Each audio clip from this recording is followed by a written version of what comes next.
Greetings, brothers and sisters, even friendly cousins. Bless you all. Welcome to our show. Welcome to Wisdom Unveiling on the Upper Deck. You're listening to Radio Jamaica, the only logical reason for broadcasting. Let's begin by speaking a rare truth, the surprising truth. It's not an unknown truth, it is the truth. But there's a lot of truth that people don't hear about, so then they don't know. You see, brothers and sisters, there's so much to learn about the reality of living on this earth. And for those of you who are open-minded, listen to what life has taught us through the years. Yes, prayer is good, excellent. But without works, we tend to not reap the benefit of prayer. That work could be something simple. Even just a quiet morning walk. Leave your phone at home and walk with God and His angels in the early morning as you awake. There are times in life when we need the help of the Almighty Father, medically and spiritually. We may search far and wide for help or for healing without any success. But the answer, the help, is just a thought away. It is important that we awake early every morning before sunrise and meditate on what is bothering you. As the sun appears in the sky, there's an unseen, hidden influence we call the morning angel, for want of a better description.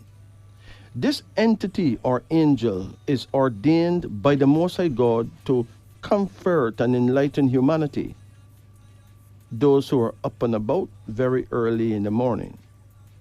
This early bird phenomena is very, very real. To doubt it is actually to doubt God.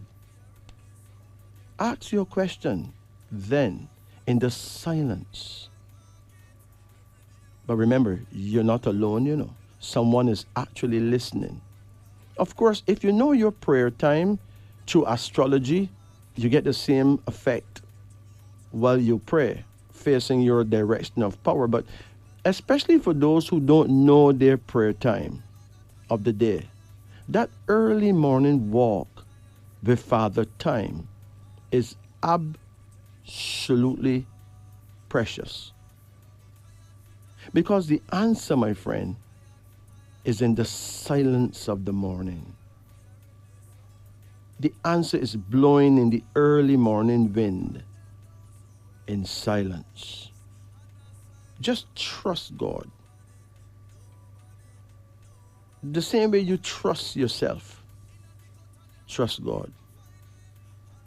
Yeah, you'll get ideas, you'll get the answer you seek, whether you be religious or not. Your spiritual know-how, that divine presence within you, it actually know the voice of God. Now I have a friend who is a mason. He recently did some work for me on my house. He have a son who worked with him, inhaling cement dust and working. And as I tried to warn him about this cement dust, the conversation went to a whole different level. Now this young man, the son of the mason, was badly afflicted with epilepsy and asthma as a child. This father would see his young son collapse at some points every week, and especially around the full moon, it got worse. He knew that something had to be done, or he may certainly lose his son. No doctor could help his son. He spent every cent of his savings trying to get medical attention for his son, but nothing, no drugs, nothing seemed to help. One morning, very early, as the sun was rising, this father went out for a walk. And as he cried out to God, he got an answer in the early morning silence. He heard an inner voice directing him to clean out the roots of his banana tree. And as he used his machete to clean out the banana root and put fresh dirt around the tree, he found 7 slugs sleeping in the root. And the morning angel insisted that he follow God's instruction. It seemed a whole new paradigm was introduced to him. The elders call it the opening of the ancestral toolkit. Now, this toolkit is spiritual but very real. It is taught that every nation of people on earth have an ancestral toolkit of their own, just like every mechanical device could have a repair kit. Because you've never heard of a phenomena does not mean that it does not exist. The key to the ancestral toolkit is patience, silence, and those precious moments before and at the precise time of the rising sun every morning. There, you will be embraced by the subtle presence of the morning angel. My friend said he had an extremely compelling feeling to take those 7 slugs, cut them open, remove their stomach, and roast them on an open fire in the yard on a piece of steel zinc. He then made a tea with those slugs, with a twig of mint to flavor it, a few spoons of honey to make it stay down and not be rejected by his son's body. And that little boy, about 12 years of age, was made to drink that ridiculous tea. According to the father, the boy vomited out something looking like a root. Remember, the man make a tea and strain it, So the boy, no slug don't go down the boy's throat, But the boy vomit up something looking like a root. And he never ever had an attack of asthma nor epilepsy again, never. Would slug tea help other people? I honestly could not be sure. But it did heal that boy, who is now in his late 30s and free of those sicknesses, even though working in cement dust on a daily basis. No wonder the elders used to say, early to bed and early to rise makes a man happy, healthy, and wise. And the big question is, how many times should we be told awake early and take a morning walk and get the many benefits? If you have a burning question at hand and you need an answer, if you want to start a business and don't know how or where to find the resources, if you have a sickness and you need help, if there's someone that you really want to see again, to meet again, and you don't know where they are, walk. Especially walking barefooted. It's amazing in the early, early morning.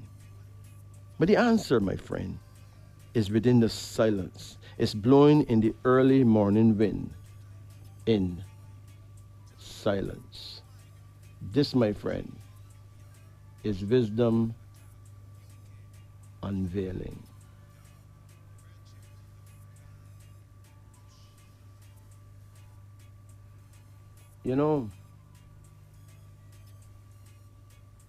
There's a lot of things that people don't know only because their holy books don't talk about it. It's the sound of silence. It is good when you can just relax and listen to the voice within.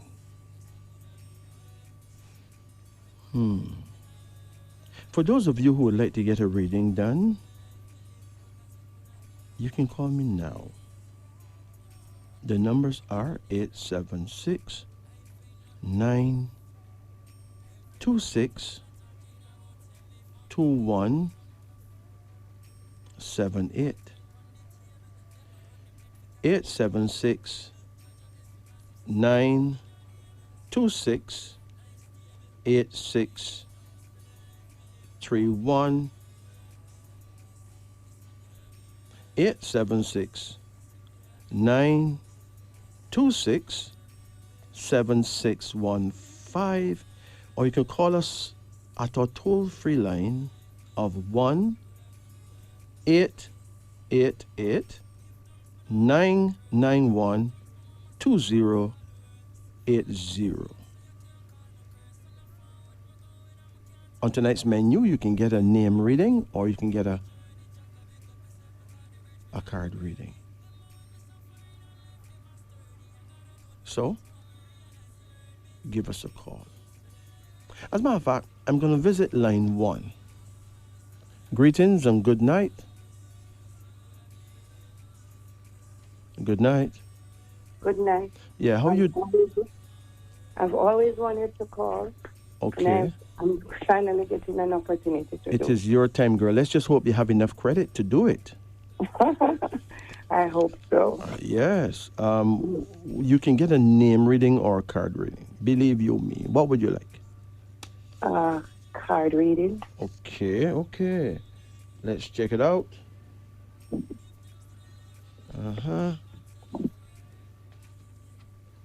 All right. Now let's begin. Call any number that comes to you, in the range of 1 to 10. 3. 3. All right. 7. No, you can't call them fast like that. Okay. Relax. You want 7.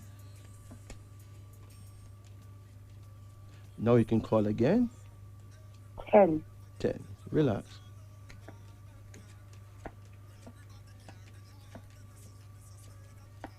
Come again. 6. 6.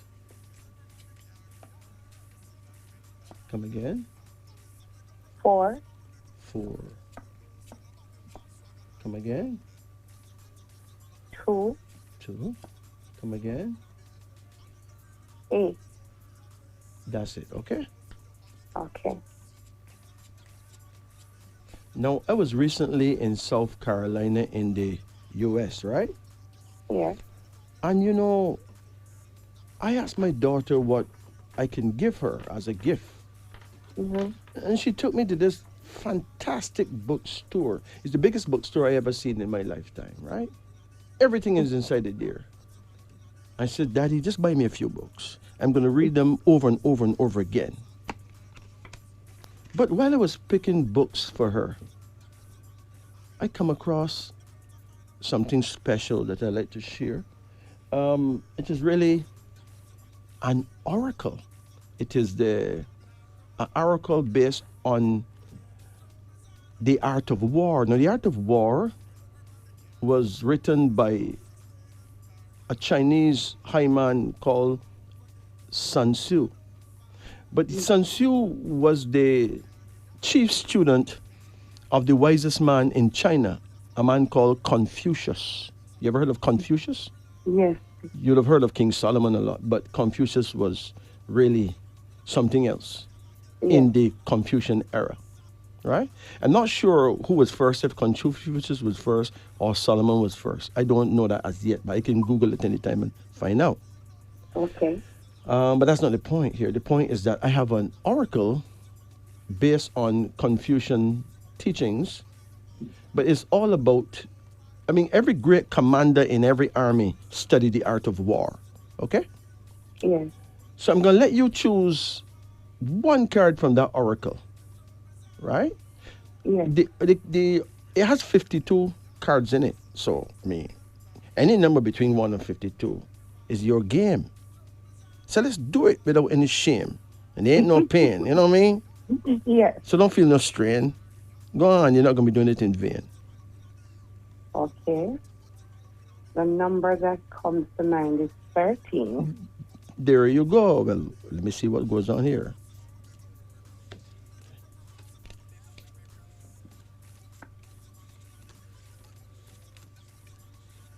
There you go. So, let's get to your reading first, and then we'll try and suss out what message the oracle have for you. Okay. Now, you will be my first customer in this oracle thing, so you better behave yourself, all right? Yeah. Your first card here, though, in the usual tarot here, is the Lovers. So, are you in love? Yes, I'm in love. So when is your birth date? It was Monday, No, man, give me the birth date itself. June 10th, What year? 75. 1975. Yes. And you know, if you turn into an animal, according to the Chinese, what kind of animal you would be, right? No. You would be a rabbit, okay? You're born the year of the rabbit. The rabbit people are the classiest people in the world. Now, in the African world, we would not be so ridiculous to call you a rabbit. We wouldn't do that. We call you Dowdy. You're a queen of the house of Dowdy. You know, make the thing look much more African. You know what I mean? Okay. Yeah, you're royalty from the house of Dowdy. Daudi. The book of Dowdy will soon hit the street. And trust me, you need to grab that, okay? Okay. But hold on. This first card, the Lovers, suggests that you're on to something as far as love is concerned. So give me his birth date now. September What date? 7, 1956. September 7? Yes. 19 what? 56. 56. Yeah. Okay. Oh, that's not a simple one, you know. Because 1956, right? If that poor boy turned into an animal, it would get weird because 1956, he would be a monkey. I mean, a rabbit doing it with a monkey. I mean, it seldom ever happens. You know, those two are not compatible at all. But you guys seem to be getting along, right? We are. But let's find out why you're getting along. Let's add your birth dates because you is number 10 and he's number 7, right? Yeah. So let's see if we can find the clues here because here's two animals that don't normally connect in love and they are connecting. How did that happen? One thing for sure, 1956, the element is fire. And 1975, the element is wood. You know, fire burn no trees, you know. Watch. How long you been together with him? 11 years. Ma'am, if you can make it for 11 years, you can make it for much more, not you? Always. Yeah. But there's something about the two of you, and I got to find the clue as to why you guys getting along because under normal rules, you would not be getting along like that. So 10 and 7 happen to be 17, right? Right. Do you have any idea the power of 17? No. But even if you went to the biggest university, you still wouldn't know because wisdom is not taught in university level, only knowledge, right? Yeah. Which I think is bad because you have to pay so much money to go to university. I'm telling you. 17, you're listening carefully? Yes, I am. 17 is a number of peace and love. It says you guys are superior to misfortune and life's burdens. You're able to rise above trouble because of faith in yourselves and a religious fervor. It is a number of truth, hope, and charity toward others with a deep feeling for beauty and a strong, strong power of intuition. You guys are smelling real good. Fire's burning. There you go. But remember, you are a rabbit-monkey combination, which don't usually work. So you guys are probably soulmates, you know? Yeah. Seriously. I believe so. Well, you may believe so, but I kind of know so, you know? Because your first card is the Lovers. which means that you hit a nail on the head love-wise. Okay. But wait, there's more. Your second card is uncertainty. If your second card is a card like uncertainty, it means that some event is about to happen that may put doubts in your mind. Mm-hmm. Right? Yeah. Did you doubt him lately? Yeah. Put it this way. When it comes to love, there'll be many tests and sometimes some tribulations, right? Mm-hmm. And to prove your love, it is important that you be careful not to lose trust. Mm-hmm. Okay? Yeah. Yeah. Be very careful. Because remember, that what my mother would call the old enemy Mm-hmm. is going to give you some very unwise counsel against him. Mm-hmm. Right? Right. Yeah. This old enemy, who them call the devil and blah blah, right? Intend to give women some counsel that is out of this world because it sounds so real. And then the woman, believing that it is her own thoughts, right? Right. Smack the man. Because she doesn't know and mash up a good thing. Mm-hmm. So be careful. Okay. Okay? Okay. Because some of the thoughts that you get about him may not necessarily come from you. I know you got feminine intuition that will tell you a thing or two or 10, but be careful how you attack him. Okay. Because remember, the monkey rabbit combination is brittle. Once it breaks, it's broken, it's gone. How much years you been together? 13? 11. 11?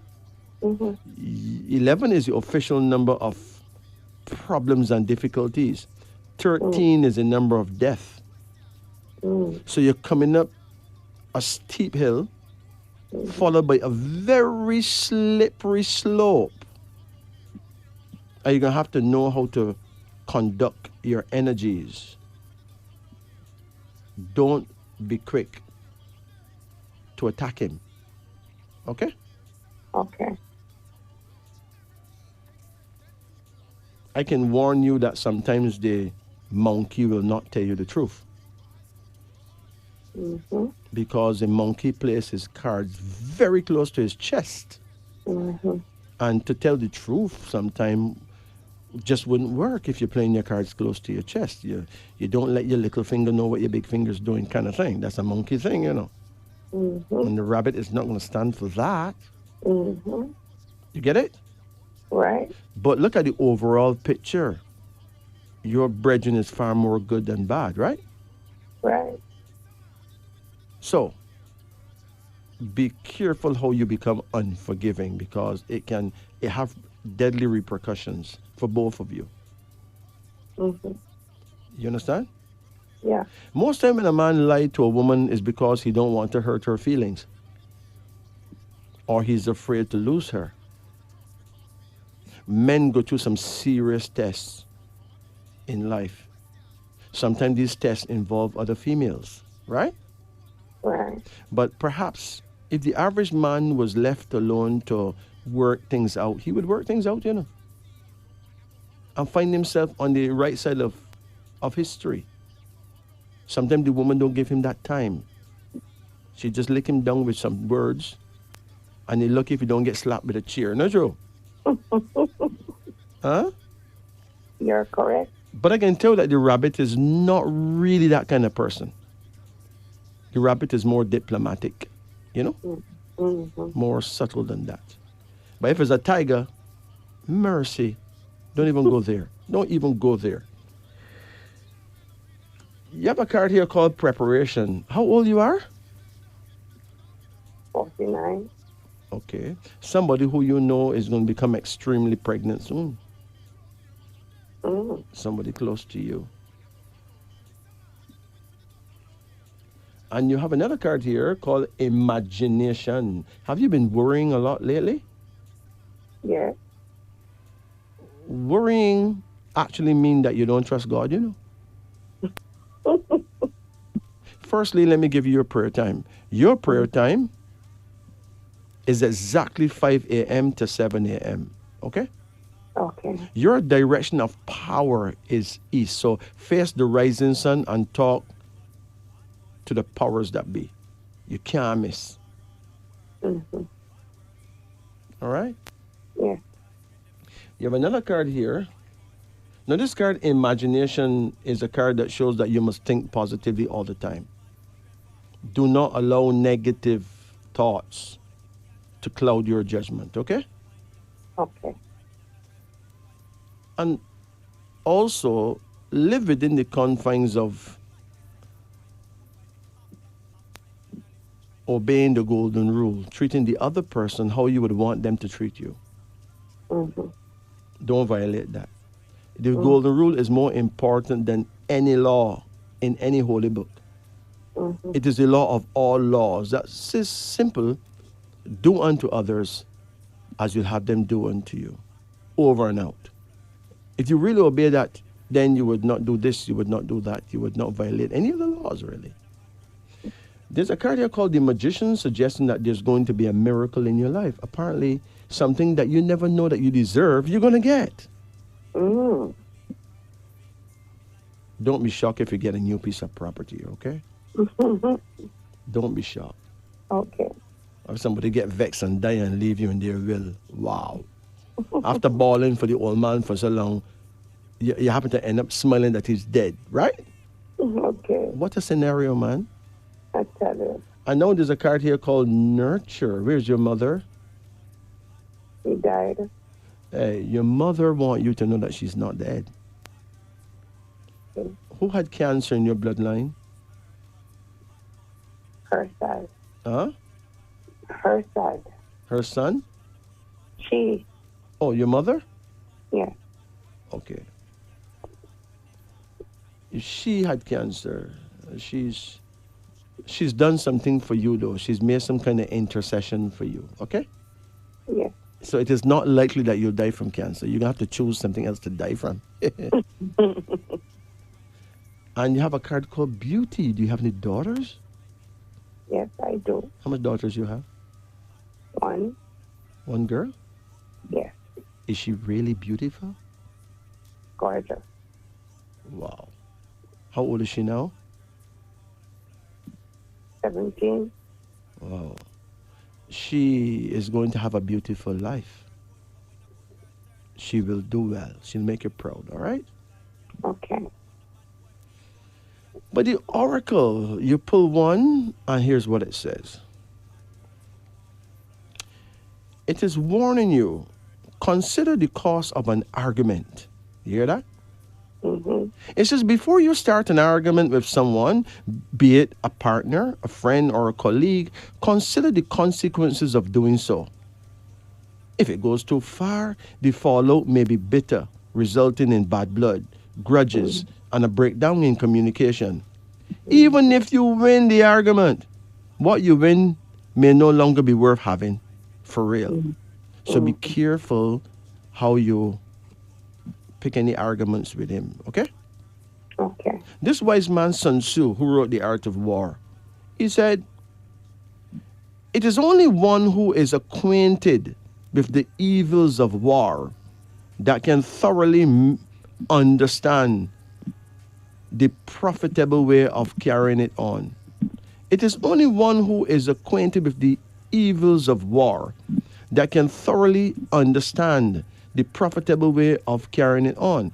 The profitable way of carrying on a war is to create a win-win situation where you don't really have to fight, where no one have to lose their life. Where there's killing, then evil is introduced, and no one actually wins the war, even if it appears that way to onlookers, right? Right. So no matter what, do not, at least this year, don't get into any serious argument with anyone, really, because it's not worth it. Mm-hmm. And anything that will matter 5 years from now, don't even bother 5 minutes on that. All right? Yes. Just ask yourself, 5 years from now, will this matter? And if it don't matter, don't even bother with it right now. Because the virtuous woman maintain her peacefulness, maintain a relaxed aura. And she would always be, and will ever be, the comfort zone of her man. Okay? Okay. When last you gave him a massage? When last you massaged his legs? Mm-hmm. Always massage his legs from his hips down, okay? Okay. Men die from their feet up, believe you me. Mm. So keep his blood flowing, then he wouldn't have sexual problems. Then we wouldn't have to worry about him because he'd be fine. Always massage his legs as often as you possibly can. Okay. More than once a day if you get your hands on him. Even when he's sleeping, get some olive oil and massage his legs. Mm-hmm. And his love for you will expand beyond the confines of usual. Okay? Okay. This, my dear sister, is wisdom unveiling. You'll be just fine. Take it easy. Thank you. Blessed. Blessed.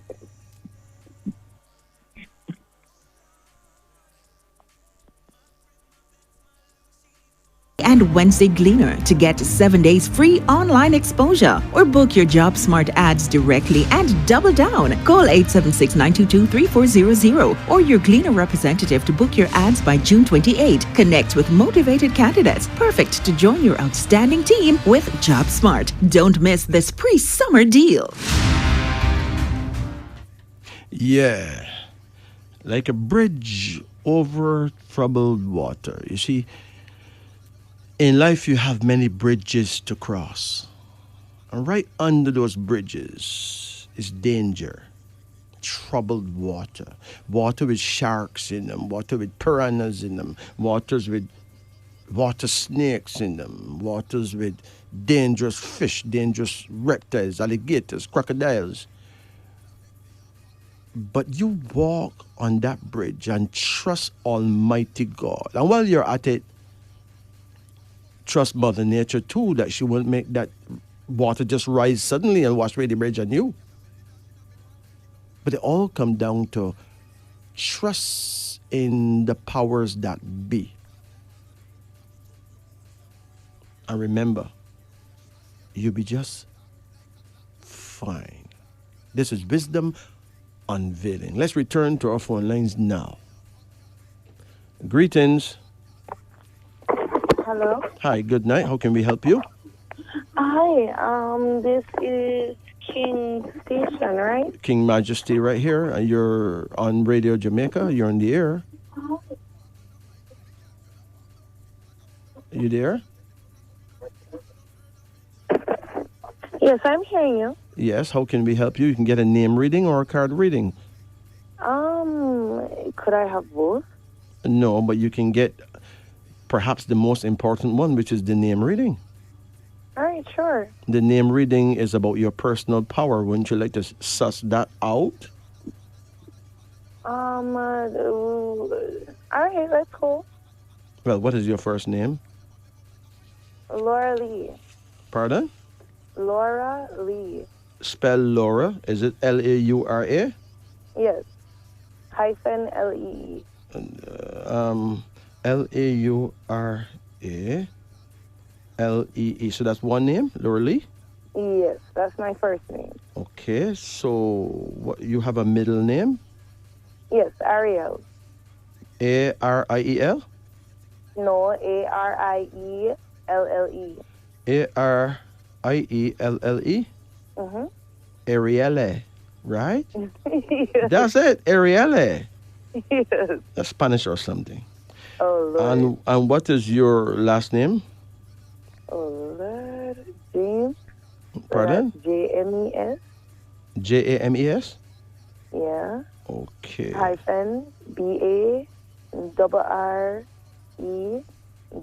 No, wait. Barrett?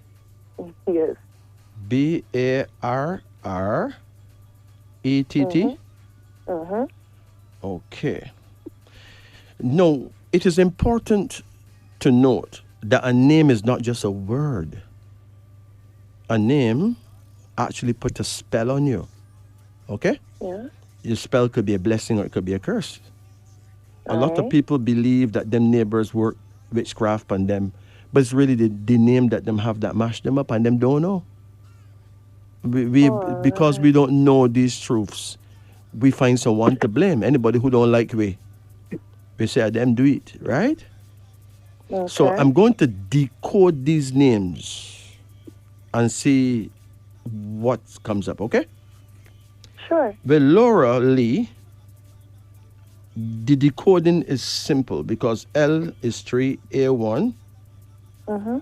U3, R9, A1, L3, E5, E5. Now the vowels they place at the top to determine your mentality power. The consonants go at the bottom to determine your personality power. When I add the two, I'm going to get your destiny, whether it is a blessing or not. Okay? Okay. The good news is that your mentality number adds to 15. Marieton. Are you there? Can you hear me? Turn off the radio. Right. You can hear me now? Yes, I am. Good. Sorry about that. No problem. Your mentality number is 15, okay? Now, it doesn't Yeah. matter where you've been educated, you would not know what 15 means because, as I said before, wisdom is not taught in schools or university, only knowledge. Yeah. All right? So, listen to the wisdom of 15. Not the value of it as in school, but the wisdom of it, which is the power of it, right? Yes, I'm listening to you. 15 is a favorable number for getting money and favors from others. This number means that you'll be a good public speaker, one who holds the attention of others. It is a number of magic and strong mystery. People under this number are great natural magicians. You could use prayer or just positive thinking to achieve your personal aim. So you're looking good, all right? Thank you. But there's more. Okay. Your personality number is 15 as well. That's double money. All right. So if I come smelling around you, being your friend and all that, you know why, right? Because I know the truth. Money is going to come up, okay? But when you add 15 and 15, you get 30. Now, is that good or bad? Because two good things could add to a bad thing and then the whole thing mash up, you know? Mm-hmm. But I don't think you have that problem. Because 30 says you are a great thinker, a person able to handle huge, important affairs. It shows an acting talent, a favorable number for doctors or nurses. Oh, Lord. Wait, no. You ever think about studying nursing? No, I want to be a doctor. But there you go. It means a brilliant mind and social service as well. So if you fail all that, you can still become a social worker, right? I will currently majoring in microbiology, so that would be the second best option to being a doctor. Just aim for the doctor thing, girl. Yes. No, so your name actually explains your personal power, what you're good for, what all these things. Okay? Yeah. So far, your name has been this first name is clearly a super blessing. Okay? Thank you. Yeah. With Ariel now, I know people can listen to the show and get decent names to name them children, not you? Yeah. A1, R9, I9, E5, L3, L3, E5. So let's look at Ariel. The mentality number is 20. That's not bad at all because 20 means, look, it's a good number, okay? Here's what it says. It says here,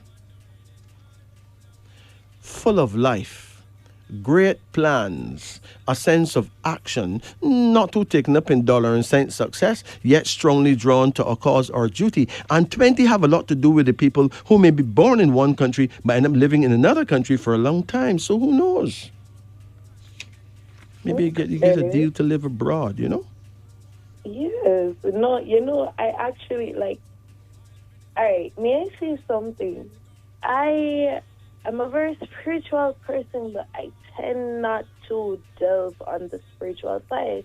And I'm not sure if that sounds confusing, but me calling you, like, yeah, I've heard about you because it's one of my friends that was actually all the way in St. Lucie.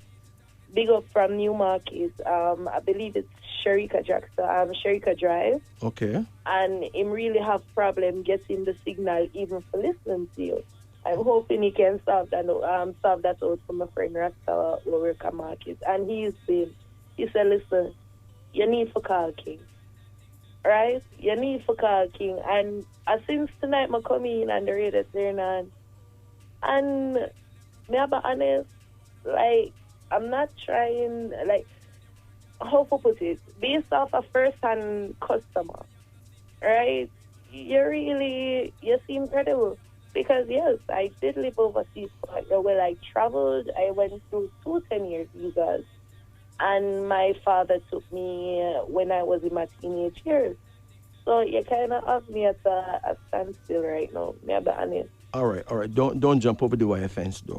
Hold on. I give your brethren my respect, right? Sure. Now, this may sound like a bit much, but your personality number for Ariel is, guess what? 15. No more money again? Yes. Think about that. And Sure. the destiny is 20 plus 15. It just happens to be 35. Do you have any idea what 35 would actually say to you now? No, please enlighten me. 35 smell a bit like 15 to you know. Because 35 means money, peace of mind, travel, friendship, and love success. It says you'll get ahead in any field of undertaking. Now, you really think I could make up something like that? And I say, per se, I make you up, but it been a play out that way there. It might just call it like confirmation. Mama, Hey. confirmation is indeed here. Let's go for these 2 names you have as last names. You got married? No, I have my mother and father's last name. Okay, all right. So, with James, we got J1, A1, M4, E5, S1, and then you got Barrett, which is B2, A1, R9, R9, E5, T2, T2. So if you get married to a man named,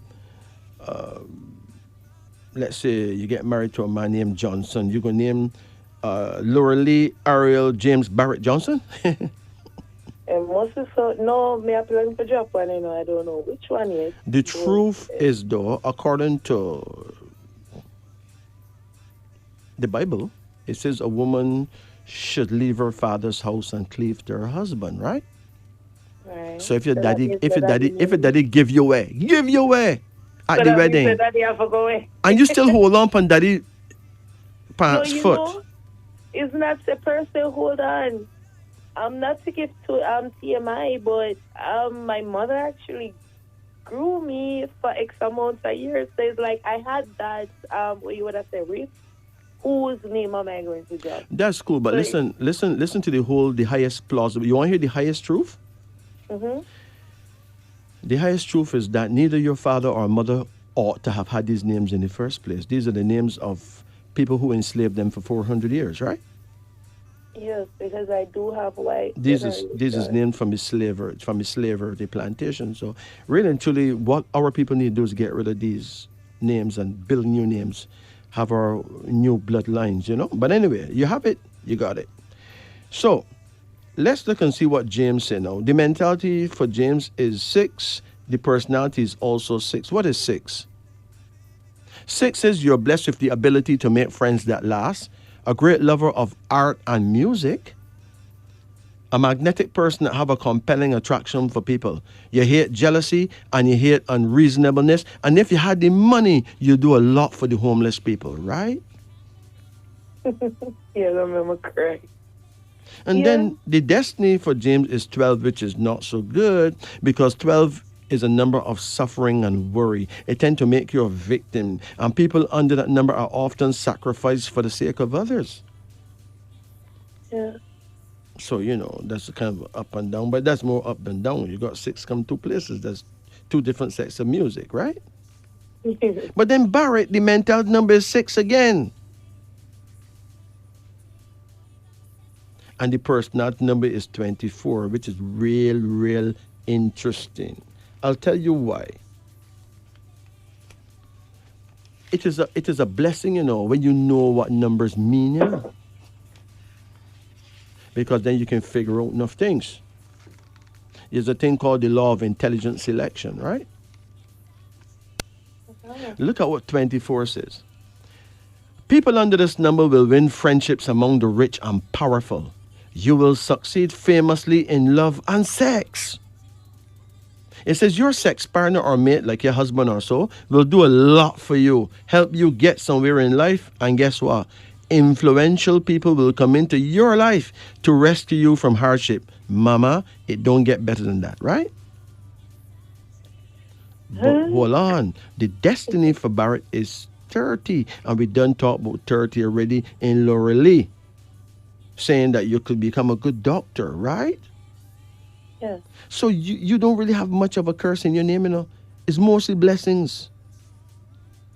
Okay? All right. I mean, 12 is a bit iffy, but if you got so much numbers that is good friends and only one that is a problem, I don't think you should make that problem a big problem, really. Problem. All right. Right? Sure. Yeah, and if you want to drop a name, just drop James. Oh, that. I know your mother will freak out, but that's not the point. Yes. That's not the point here. Hold on. All your mentals are together is going to give us a reading too, because we got 15 from Laura Lee, we got 20 from Ariel, we got 6 from James, and 6 from Barrett. And all your personality numbers is as follows. 15 again, 15 again, 6 again, and then 24. Let's add this equation. Really? Really now? Your full mentals add to 47. Okay. We have to check out 47. And here's what it says here now. 47. Well, 47 is an unstable number, needs watching. People under this number are good-natured, helpful, excellent in money affairs and figuring things out. But you're unstable in regard to future happenings, and great care should be shown at all times. You ever get real depressed? Yeah, I do suffer from depression, especially after my last child. Yes, 47 is a depression kind of number, right? Yeah. But remember, it is just a vibe, a temporary vibe. It will go away. I know, but I don't want it to because, all right, I'm glad you brought that into perspective. And that's where I really know that, all right, not even a matter of legitness, because some people can be spiritual like that. And yes, I don't want to allow it to get back to that stage, because the mind, it's the most powerful part of the body. Yes. And I try to always keep this peachy keen attitude. So even when I'm at my lowest, I'm always smiling. The brightest smile, and the teeth them white and pretty. Right. So a lot of people, they tend to not know that, hey, so that girl really I got you something. So yes, I'm glad you pointed that out. I'm really glad you pointed that out. Now, hold on. 60. People under this number make great nurses, mental doctors, and healers. It says you'll give in to authority and serve well. Generally cheerful, light-hearted, and happy. An agreeable type of person who will find life pleasant. Also, slow or cautious in love and childbearing. People under this number are late bloomers. Their wealth and happiness come as you grow older. So take it easy, sister. But don't catch you, don't pass you yet, okay? All right. Thank you. I can bet you My bottom dollar, if there's such a thing, that you're not going to get no more depression after tonight. You can't know all this and be depressed. No, because I was already aware. You just helped to confirm what I already knew. Now, I'm really grateful for it. your destiny is 107. You could actually live to 107 years. Ooh, that's nice. If you want to help it along, it would be a good thing for you to avoid eating risky food like pork. That's a risky, very risky food. This is what I come here. I don't like pork, but I love it.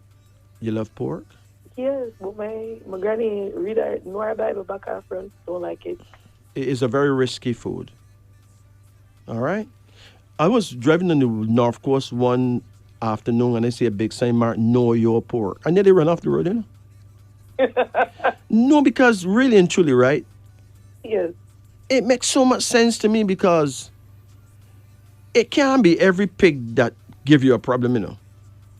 You got people who raise their pigs in such an environment that I suppose if you can eat pork, you're going to eat the pig. That pig there, right there. But you got some other people whose pigs walk through the bush, right? True, yes. And dig up some things and eat some weird stuff. And them pigs going to have some serious worms in them. Yes. And will export that to your body. Yes. So I don't want pig breeders feel that I give them a heart, a big fight. No, there is positive and negative in anything, even in pork. But really and truly, it would suit you to be very careful when it comes to pork. And also other things too, like crabs. All right. You eat crabs? For holiday, I'm going to really feel it. Lobster is more... Lobster and crabs is basically the same people, you know? The same Are the family. same set of insects, right? Yes. So cool down pan it because I really have a craving for lobster for holiday. There you go.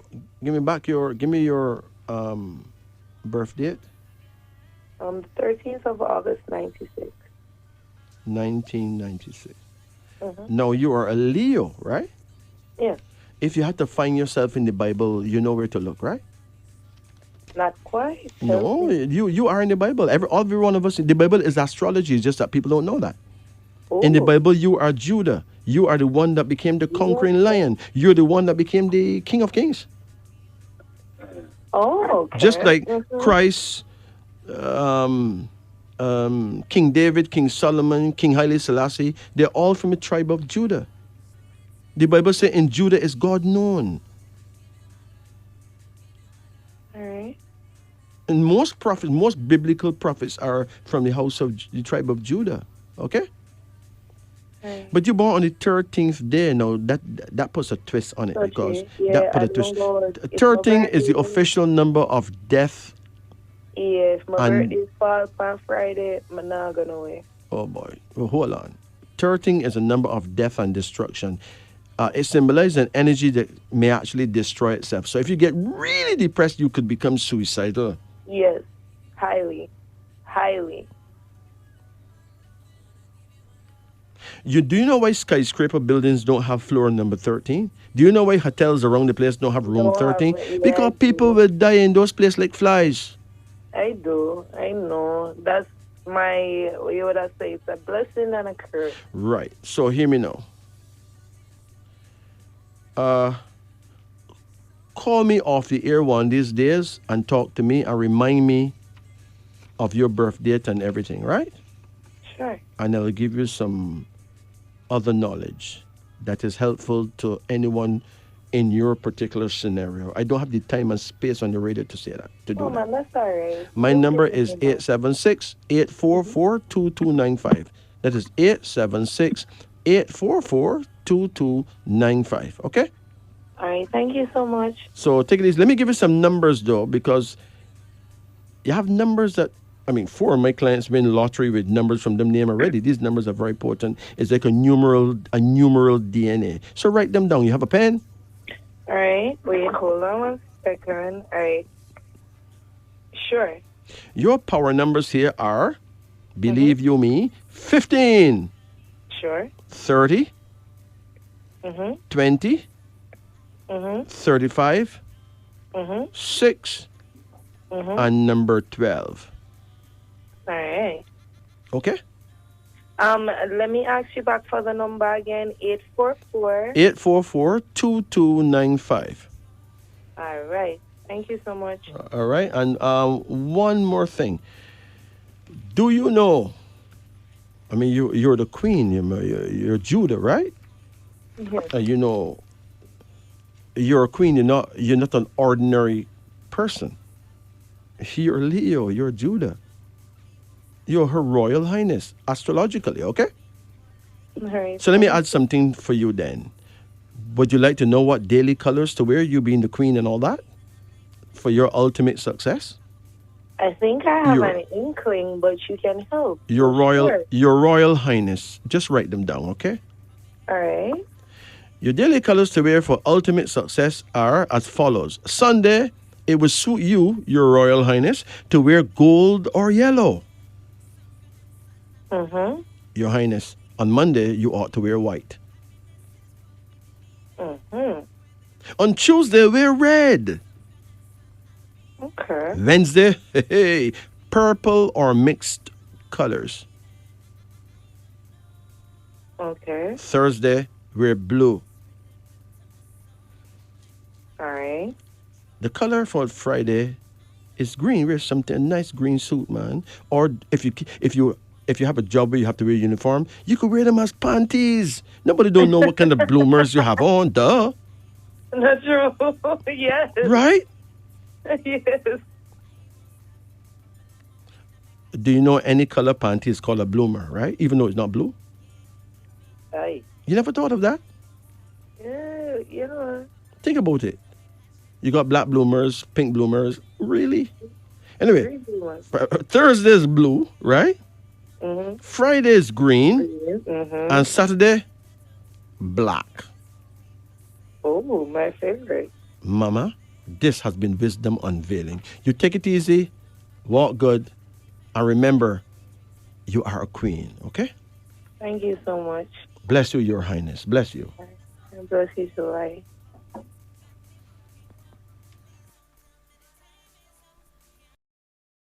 Yes. You know, this young lady here, Miss Penny Lee, she says, "Hi, Majesty. We here in Groselet, St. Lucia really enjoy your show. Can you please read that story again about the condom race?" Okay, Penny, I'm going to read that story right now because I had planned to read it still, you know. I read it before I went overseas the other day, and a lot of people called me and said they want to hear it again. So I'll obey your command on that by reading it right now. For those of you who haven't heard it, it's a rather enjoyable story. It is called the United Caribbean Condom Derby, written and produced by yours truly, King Majesty.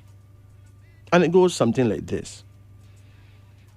Once upon a time in the Caribbean island of Bequia, the government became very concerned with the amount of the population who were suffering from various contagious sexually transmitted diseases. Herpes and HIV, along with several strains of syphilis, was on the rise. And the Ministry of Health wondered how they could improve people's awareness and sensitivity toward the use of condoms. At government's request, one church decided to perpetuate its own brand of condoms called Holy Condom, with the slogan, "I can't believe it's not heaven." And a famous priest, Reverend Johnny Michael, proposed a condom race on the National Bequia racetrack. And so a famous horse was chosen for that great race. Virgin Angel was the name of the horse, and the chosen jockey was the Archangel Michael, son of Pastor Michael himself. As news went around the Caribbean islands, many groups decided to chip in. Each group donated 1 million Eastern Caribbean dollars, and the winner would take the whole purse. Then it all happened. Just like that, the Nyabingi Rastafarian House out of Kingston, Jamaica made a surprise bid. Their horse was called Irie Emperor, a lily-white stallion groomed in Ethiopia, one of the stateliest horses ever seen in the Caribbean. The jockey was Ras Dexter. The sponsor was Irie Condoms, a condom made from marijuana and hemp, the first vegetarian condom ever seen. Hey, it was truly Irie, red, green, and gold with black at the tip and studs, providing consumers with a really Irish sexual experience. People were overjoyed, enjoying themselves, and the Beckway Board of Tourism recorded a huge influx of tourists. Among those tourists were thousands of Jamaicans and a few hundred rude boys out of the great Kingston area, who arrived on a chartered yacht with hundreds of pounds of marijuana. The police let them in unharmed because the government warned the police not to interfere or intervene with any cultural exchange that could put Beckway firmly on the map. The event was a real crowd puller. Then it all happened. The LGBT community out of the Virgin Islands showed up with their own horse and jockey. People didn't know what to make of it. It was so bizarre. Imagine a stallion that was born a mare, turned into a female horse through surgery. And the people call it Knockney Gal. But its official name was Rainbow Girl. The jockey name was George Scott, a champion rider who was born with the name Jill Scott when she was a girl, before his controversial sex change operation. What a scenario. Their sponsor was the new LGBT condom Bumpy Ride, a condom that no one would dare to admit that they actually tried. Imagine that. Then, 3 days before the race, another horse arrived on the scene. It was sponsored by Turn On Condoms, a new condom sponsored by the Nelson Street prostitution line from Barbados, a manufacturer of sex toys, lingerie, edible panties and stockings, etc., etc., etc. Their horse was called Sweet Sinfulness and ridden by a female jockey, Susie G., a champion jockey from Bridgetown, Barbados. Then the whole place seemed to be on fire. Marijuana smoking was taken to a whole new level as the large Rastafarian delegation brought all kinds of chalice and all manner of herb, and the smell of ganja rose to the heavens, but the police had only observer status because their hands were tied politically. But that was not the biggest upset.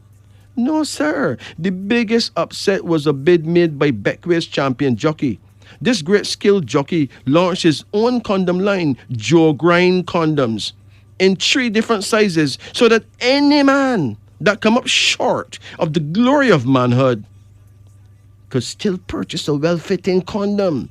The Beckway Indian and Chinese nationals were truly impressed, and Jack had them eaten out of the palm of his hand. Then, Jack made his proposal to the governor of the racetrack. That freaked out everybody. His bet was that he would enter this world-acclaimed condom derby, but he would be riding, all at the same time, 3 horses. Jack thought that because this race was a condom derby, he would give it an extreme sexual flavor by doing what he did best off track. He actually thought that he could handle horses the same way he handled women.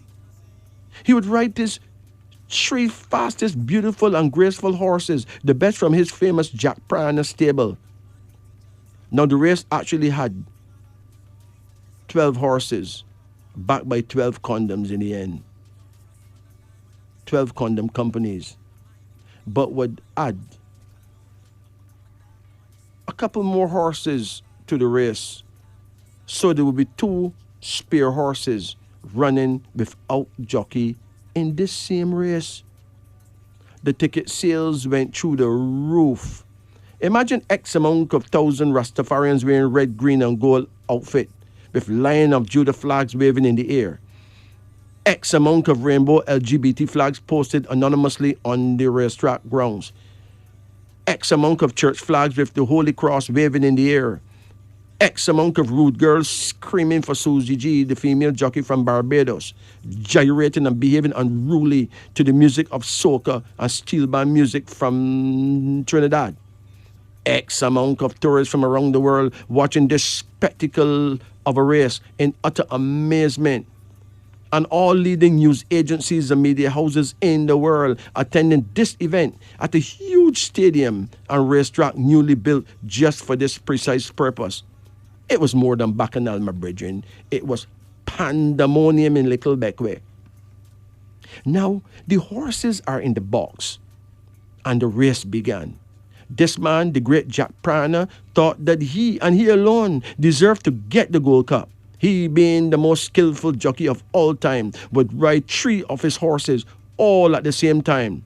But don't fool yourself. Those horses were all winners in their own right and had all won major events before. When the gates flew open, a horse called Black Beauty was clearly in the lead, at about 3 horse lengths ahead of the others. And guess who was riding her? Yes, you got it right. It was the mighty jockey, the great Jack Prana, that super jockey I just mentioned. At the end of the first furlong, a water pipe on the grounds up ahead suddenly burst and made a quick mud pool, and the horses found themselves in an unstable and slippery ground. They all had to reduce speed so as not to slip and fall. Then the favorite jockey, Jack Prana, got an idea. It was time to change horses. One of his 3 horses, Cindy Pine, was approaching at high speed, chased by Emperor. The Rastafarian white stallion ridden by Ras Dexter from Kingston, Jamaica, was now in 3rd place. But Jack Prana was not moved by Emperor. At 100 miles an hour, Jack made his first dangerous move. As Cindy Pine was approaching ahead of Emperor at amazing speed, she steered, overtaking Black Beauty, who was losing first place. She looked at her master with confidence in her gallop, tail outstretched, breeze blowing through her mane. Then everyone stood up and held their breath, while the commentator almost died in shock as Jack jumped from the saddle of Black Beauty and landed successfully upon the saddle of Cindy Pine, and the crowd, over 30,000 spectators, went absolutely crazy with excitement. People started shouting Jack's name with glee. Meanwhile, the LGBT horse Rainbow Girl was closing in on Emperor, and the Rastafarians were cussing the worst Jamaican bad words ever heard inside or outside of Jamaica. But Emperor maintained his grace, dignity, and self-respect and pulled away from the LGBT horse and brought a sense of calm and resolve to the race. Now the race reached a critical point, and the religious condoms horse was moving really fast, with the Christian jockey Archangel Michael whipping the horse for more speed. But the Rasta jockey Ras Dexter refused to whip Emperor, as if he had so much respect for this horse that he simply could not whip it. So that church horse overtook Emperor, to the dismay of the Rastafarian onlookers. But not for long, for suddenly Emperor raised his head and overtook 3 horses and took the number 2 position behind Cindy Pine, and the Rastafarians were now shouting, "Jah Rastafari." But no one had any idea what would happen next in this most historic race, and the commentator could hardly contain himself at the microphone. Meanwhile, in the crowd, there sat a truly beautiful girl. She was jet black and so absolutely gorgeous that men got distracted from the race for a few moments and wondered where she was from. Wait, is she Nigerian, Ethiopian, or is she Jamaican? They asked each other. She looked too perfect to be from anywhere else, it would seem. And wow, she's pregnant too. But it seems like she have a problem. She was actually crying. But in the middle of the excitement, the woman suddenly left the stadium. Sure. Now, at this time, the whole place was in a frenzy. Indeed, it was a longer race than usual. But the great Jack Prana was in total command of Cindy Pine, and everyone was standing, not wanting to miss a moment of this historic race. Meanwhile, outside the race, Irie condoms were selling by the cartoon boxes with the red, gold, and green flag painted on the box with the Lion of Judah symbol clearly highlighted. Now, the stadium was rocking with people shouting, Jack, Jack, Jack. And some were shouting, Emperor, Emperor. And believe you me, Cindy Pine was in her element. No horse could beat her stride, none. But Emperor was right behind her as though looking for an opportunity for her to make a blunder. Now, Jack knew that he was the most experienced jockey on the track. He was safely in the lead. However, with 6 furlongs to go, something happened that freaked out everyone completely. Another one of Jack's horses, called Rude Girl Betty, overtook Susie G, Sweet Sinfulness, Virgin Angel, the church horse, and the LGBT Rainbow Girl, as though they were tied to a tree, and challenged Emperor for second place. Then, to the dismay of the Rastafarians, she overtook even the great Emperor and left him in third place and made her move. As she came up beside Cindy Pine, Jack saw his next opportunity to switch horses. Jack suddenly jumped from the back of Cindy Pine and landed safely on the back of Rude Girl Betty like a human grasshopper. And the people almost died with excitement. All bets were now on Jack. No one knew which horse would win. But wherever Jack was, all the bets were on him. Now, Jack was coming up the straight, heading for the finish line, on board Rude Girl Betty. And everyone thought it was a done deal. But the Rastas refused to give up on Emperor. He was in 4th position, hardly something to boast about. With only 2 furlongs to go, everyone's mouth fell open because Black Beauty passed every horse on the track before her, her velvet mane blowing in the wind. And behind her was the great Emperor, running as he never ran before. Now, Black Beauty began to overtake Jack Prana with Rude Girl Betty. With ease, Jack was clearly in trouble. One of his horses was about to win the race without him, and he would lose the Gold Cup and the purse money too if he's not on her back.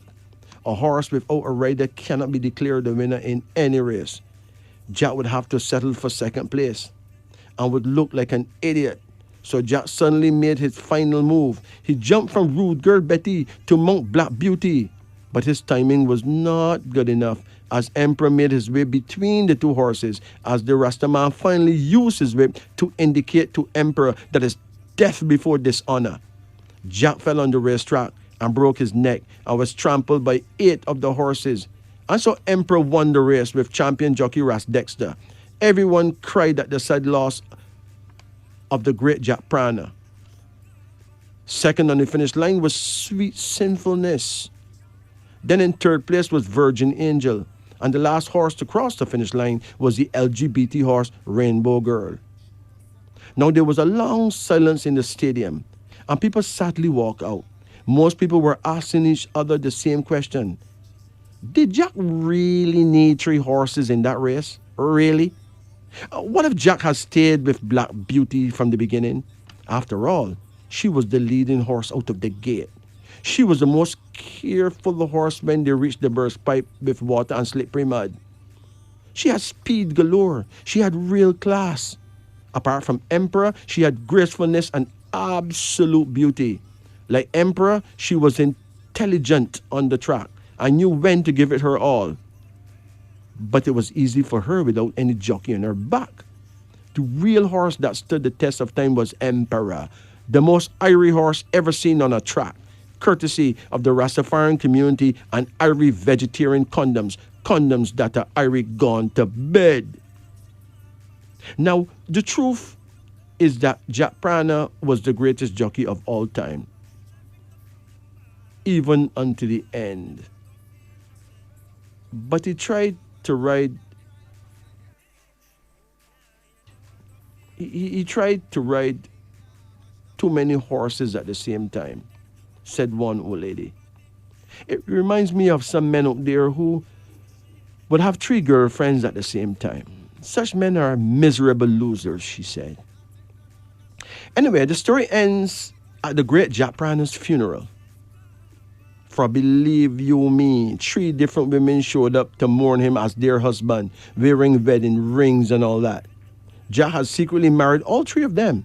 One from St. Croix in the Virgin Islands, one from Antigua, and one from Tobago. Imagine that. Each wife had 2 children for him, a girl and a boy, who were shocked because they thought they were their father's only children. Anyway, his casket at the altar of the Pilgrim Holiness Church, surrounded by thousands of beautiful flowers. But what really raised thousands of eyebrows is the fact that one of the most jet black beautiful women who ever walked the face of this earth, a woman people believe must be from Nigeria, a goddess. Suddenly, people believe that she must be from Nigeria, Senegal, or Ethiopia, based on the way she walked and the way she was dressed. A woman who actually looked like a goddess suddenly walked into that church, and without greeting anyone, she walked past his families, his wives, his children, his siblings, his friends, and went straight to the pulpit, stepped up to the casket, and kissed his lips as he lay dead in his coffin. You could hear a pin drop. The pastor stopped speaking. The choir stopped singing. The man on the church piano stopped playing. The silence in the church was absolutely deafening. Then a white dove flew in through the church window and sat on the woman's shoulder. And it was clear she had an angelic divine love for Jack. After she kissed him, with the dove still sitting comfortably on her shoulder like it was her pet bird, she took a single beautiful flower out of her African bag. It was a red rose, the very biggest and most beautiful rose anyone had ever seen, and placed it on his chest. And yes, she was indeed pregnant. Someone remembered her crying as Jack was in the race, as if she just knew all along that this was his last race,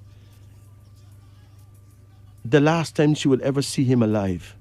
Like she knew she would lose him that day. But then people look around the church grounds as she left. But she had completely disappeared, gone with the wind.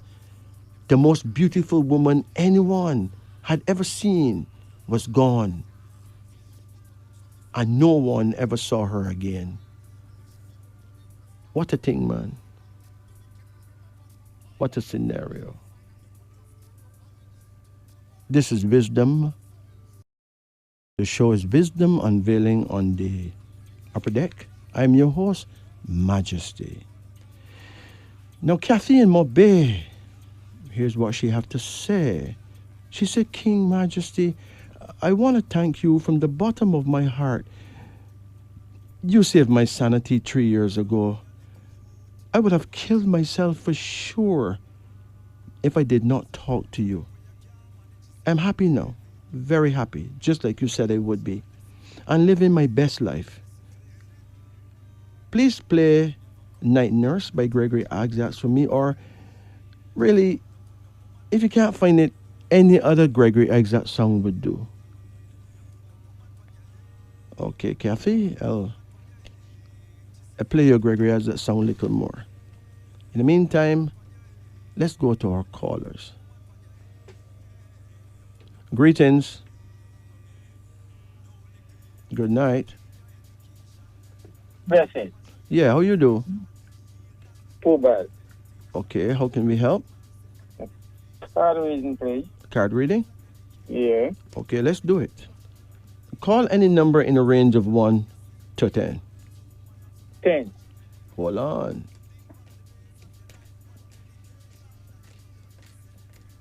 Come again? 8. Come again? 1. Come again? 5. Come again. 7. Come again. Number 3. Come again. Can get 2. Okay, that's it, okay? But now let me give you a card from my new oracle, the Art of War. Call any number between 1 and 52. 42. 42. Okay, let's see here now.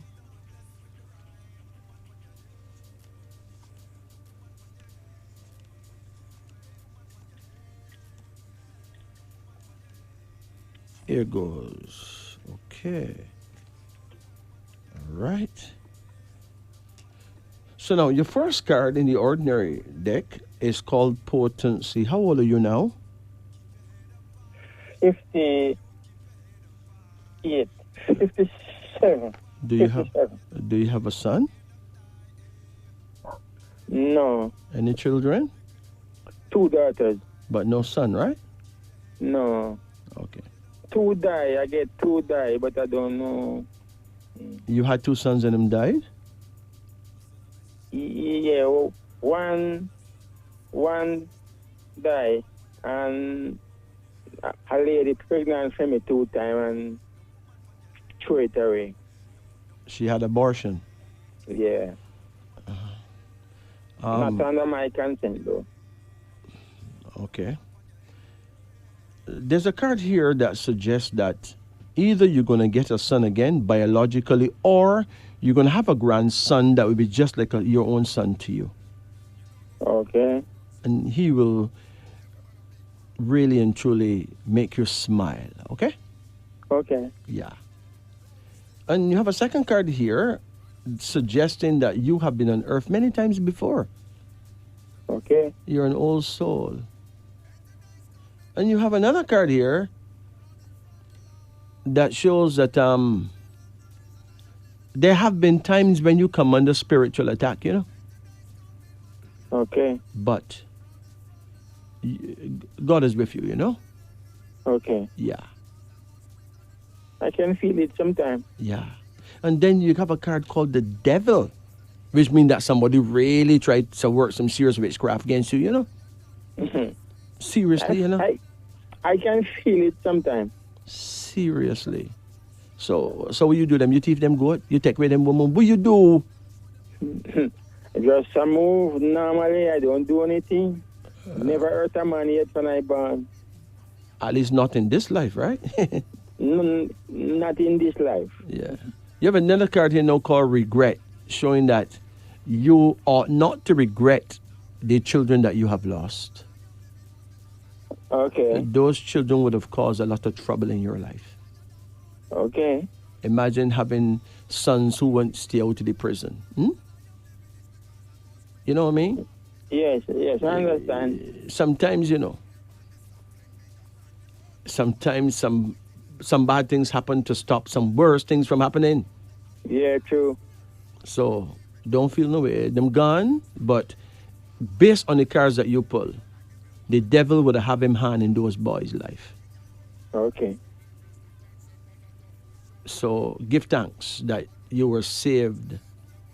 So perhaps the woman who destroyed them saved you a lot of cry water. Okay. Seriously. Sometimes, you know, out of evil cometh good, you know? Yeah. And there's another card here now called the Queen of Contemplation. Have you ever been married? Never yet. Ever thought of it? Yes, sometime, but the lady what I was going to marry, something happened when it close to the wedding and it mash up like that. Okay. But this card is saying here that you will get married at some point. Yeah, that will be comfortable. And you have another card here called Endeavor, suggesting that you got some traveling to do Okay. and some money to make abroad. Okay. So we don't catch you, don't pass you, right? Don't get that? Uh-huh. No, I don't hear that one. What don't catch you, don't pass you yet? Okay. Cool. But now, let's see what the Art of War Oracle have to say. Okay. This great man, Sun Tzu, the student of the great Confucius, he says, we shall be unable to turn natural advantage to account unless we make use of local guides. And it says here, don't always think you have to go it alone. You don't have all the answers or all the information all of the time. If you know someone with skills and knowledge that you don't have, ask them for advice or help. They will almost always be happy to share what they know with you. So it is saying here that in the battle of life, it is important to ask questions, ask advice of elders, ask advice to people who know the situation, who know the area, you know? Yeah. Don't try to do it all alone. Because God Almighty will always send angels as people to assist you. Do you pray? Yes, I pray. How often you pray? Actually every morning, 11 to 1. So you know your prayer time? Yeah. Okay. Use it wisely. Pray at your prayer time, okay? Okay. Something good is going to happen for you. If you were to be destroyed, you would have destroyed already, my Bridget. All right? Okay. You'll be just fine. You take it easy. You have any questions? Not really. Okay, but you take it easy, all right? Yeah, man. Bless it. Take it easy. It's now 1:59 in Jamaica. For those of you who have never visited our shores, I can assure you, Jamaica is the place to be. Straight up. Kenrick from the Virgin Islands. He says, King Majesty, I have a serious issue. For years now I have this problem. Everywhere I go, stray dogs and other people's dogs tend to follow me everywhere like they are my dogs. Them don't bark at me, just wag tail and very friendly. There's something wrong with me, sir. I mean, them dogs don't even know me. Also, mosquitoes hardly bite me. Bees hardly sting me. What it is about me? Well, Kenrick, it is very possible that you are a very special and rare species of human being. You've heard of the alpha male. You probably heard of the omega female, which is the real feminine woman.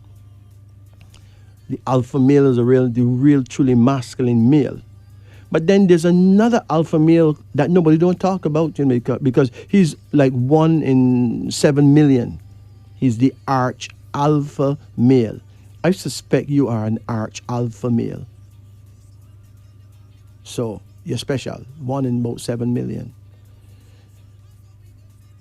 The arch alpha male is a very powerful human being if he really know how to harness that power. You can make things happen, man. Because you have the love of all living creatures. Seriously. I think you need to pray. You need to really be as godly as you possibly can for all the reasons you know about. Be as godly as it comes. And you will see your blessings in live and living color. You can write books about yourself at the end. You're still young. There's a lot to learn. But you will learn it with peace and with blessings, my son. You take care. It is now 2:02, 2 minutes after 2 o'clock. Let's go forward to our phone lines now. Greetings. Good evening. Night. Good night. How you do? How you do? I'm good, and you? I'm excellent. How can I help you? I want a card you. Okay, let's do it. Call any number in the range of 1 to 10. 7. 7? Yeah. Okay, come again. 2. 2. Come again. 8.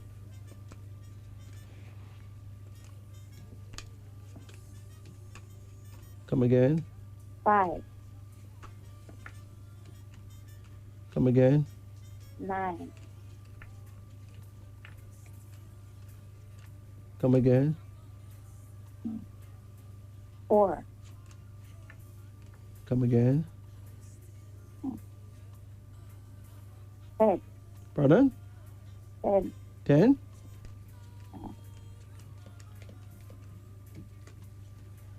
Now let's go to my oracle there, the Art of War Oracle. And I want to call one number out of 52. One number, out of 52. 28. 28? Yeah. Okay, let's see what comes up.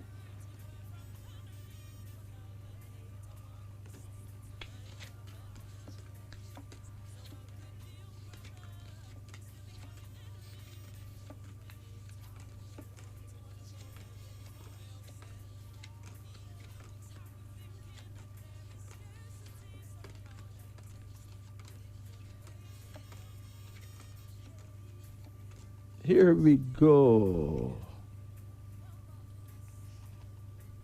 Okay. Your first card here is the card of death. Apparently, you may soon have to go to a funeral. Oh, my God. Yeah. Oh, my God. Do you know anybody really sick right now? Somebody have fibroids. Fibroids Yeah. or thyroid? Fibroids. I doubt it's that person, man. But they take operation 2 times already.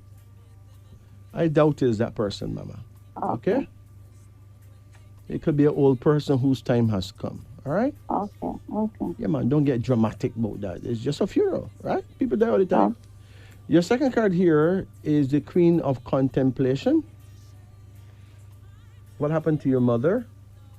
The diet. What was wrong? What was wrong with her? Old age. Old age? Yeah. Well, she's watching over you now. All right? Oh, yeah. There's another card here that suggests that you need to forgive others. You got a problem forgiving anyone? Yes, I do. Somebody do you something real horrible and you just feel that you should never forgive? Yes. Huh? Yes. Okay. You want me to give you a good reason why you should forgive? Yes. Or you don't want no reason from me? Yes. All right. Now, my teachings are ancient teachings from way, way far, like hundreds, even thousands of years ago till now, right? Okay. All right. And the teachings I get from those ancient sages and wise people of old say that life is based on a circle. Like what goes around comes around, right? Mm-hmm. And whatever we do, we have to come back and pay the bill. Yes. For instance, let's say that somebody raped you, right? Mm-hmm. Then ancient philosophy would be saying that the reason why you got raped and not the girl next door, not your sister, not your auntie, not your mother, not your cousin, why you, is because at some point in creation you were a male and you rape a female. So you had to be raped to pay that debt of karma. and to learn to help perfect you in being godlike. You had to face that same experience. So whether it is rape or somebody rob you or somebody tell a lie on you or whatever, this is what you have done possibly to the same person in a past lifetime when you were a different person. Okay. And that other person was a different person. But in this lifetime, they were awarded the pleasure and the chance to do it back to you. Okay. And if you don't forgive them, you can do back the same thing to that person in the next lifetime. And if them don't forgive you, them going to do it back to you in the following lifetime. Okay. So there's a lot in it for you to let go and forgive. Remember, we're all angels sent here to be tested Yeah. and to be perfected. Listen, just see yourself as a spring that run along the ground and run till it get to the big water, to the sea, and then become one with the sea. Okay. So the sea then would represent God. We are part of God that break off. Yeah. And then we're going to become in oneness with God again at the end of our different incarnations or birth and death cycles, okay? Okay. But you got to go through all these stones and strain and go through the limestone and all that to be purified. Okay? Okay. Now, of course, religion teach you that when you die, you go lay down and so somebody blow one trumpet one day and the dead in Christ shall rise and blah, blah, right? We're not arguing with that, but that's a matter of the belief of the person who wrote it at that time. Okay? And I'm not saying that they're wrong. I'm just saying that there are other schools of thought that give other explanations to what it is we go through and why we go through it and why we ought to forgive. You get it? Yeah. Now, when you forgive, you actually free yourself. Yeah. And people who find it hard to forgive, who don't forgive, them usually get cancer, because them eat out themselves from inside. Okay. So there's a lot in it for you. Yeah. Am I clear? Yes. Yes. Very clear. Good. You have a card here and it says sorrow, and the card come upside down, which means that there's really no real fundamental need for you to stay sorry, really. Just learn from the past, okay? Okay. Another card here called satisfaction, which says that coming up in the future, you are going to be very satisfied with your progress in life and the progress of those that you have brought with you. How much children you make? 4. What happened to the youngest one? He's there. Huh? He's the one with the fiber. Fiber. He do what? He's the one that has the fiber.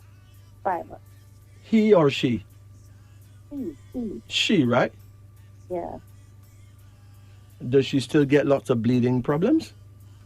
When she see her period, she gets bleeding. But outside when there's no period, she get any bleeding at all?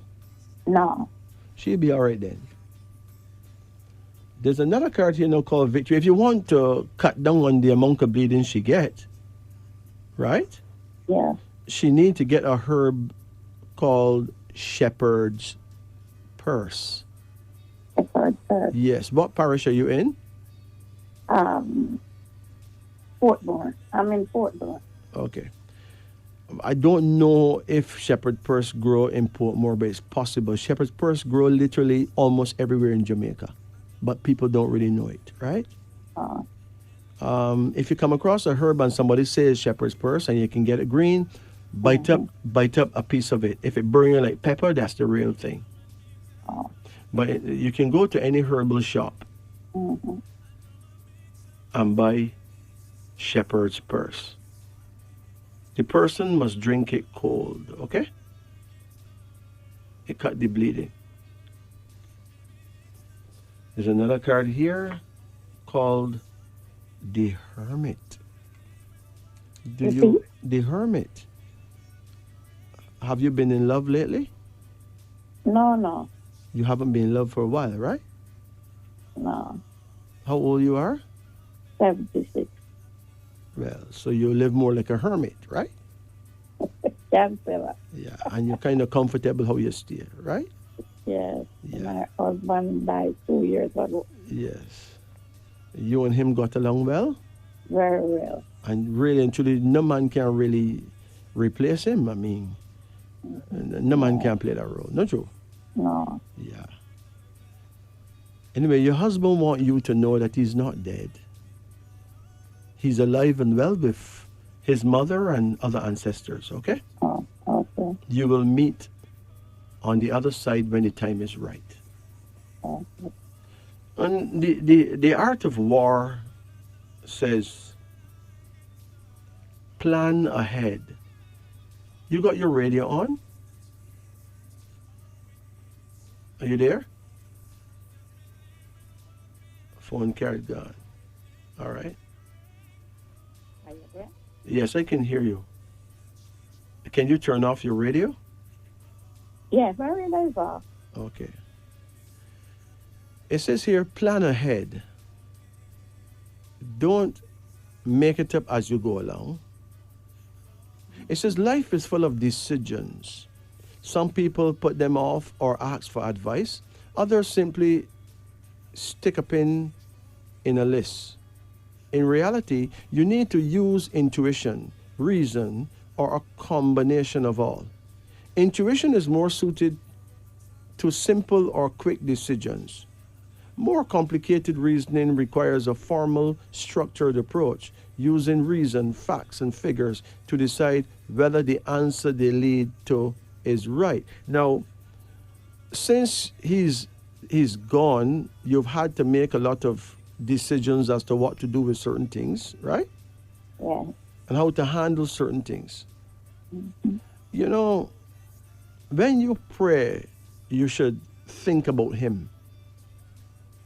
If you're thinking about him, right? Yes. He, wherever he is, he can transfer his thoughts to you. Because remember, you were and still is a part of him because you don't get nobody else, right? No.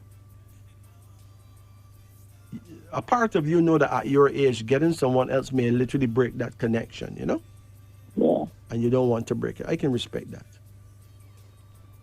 And Sun Tzu said, ponder and deliberate before you make a move. That means think carefully before every decision you make. Take your time. Okay. You are the age where you need to take time. But I would urge you to get some olive oil and drink a few spoonfuls every day. Can you do that? Yes, well, I use it and rub my body. Well, you need to use it to clear your brain so that you will not get Alzheimer's or dementia. Okay, so what you said? Well, if you can use olive oil in place of vegetable oils or corn oil, you would win. Yes, it's expensive, but at your age, you should be using olive oil in order to make sure that you keep your memory intact, okay? Okay. You could even drink a few spoonfuls every morning. And you see your navel, put a drop in your navel every night before you go to sleep and massage about an inch around your navel with that. It would help your eyesight a lot. Well, I use the castor oil. You can use the castor oil. You can also use the olive oil.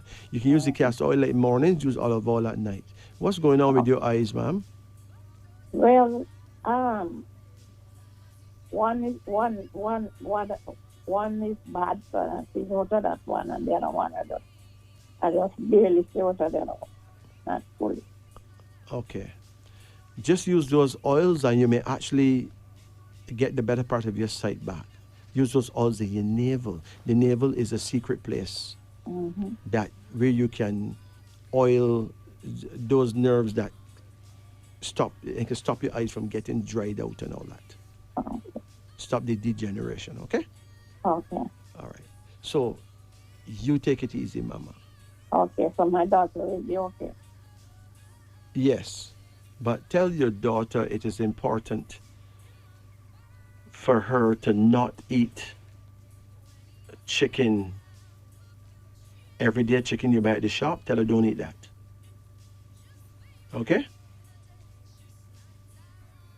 She can eat the ordinary yard fowl, but not chickens that are fed with imported chicken feed. It may make her fibroids even worse. Take care.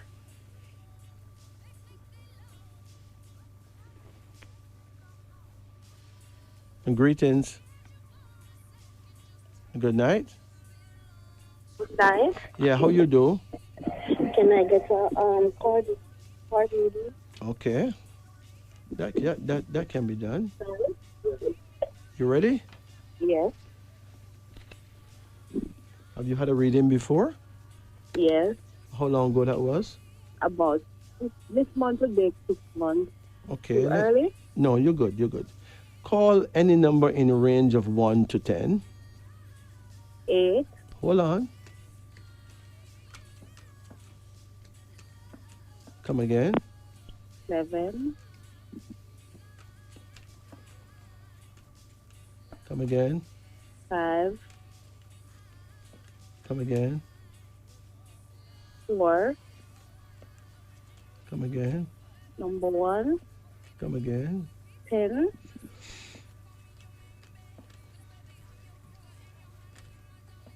Come again. 9. That's it. Yeah. And let me give you one from my new Art of War Oracle. Call any number in a range of between 1 and 52. 30. 30.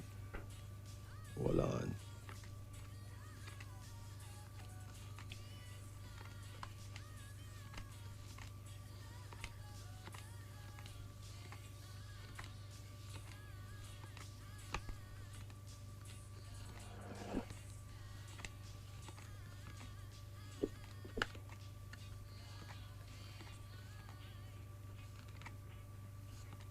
Okay, there you go. All right. How old are you now?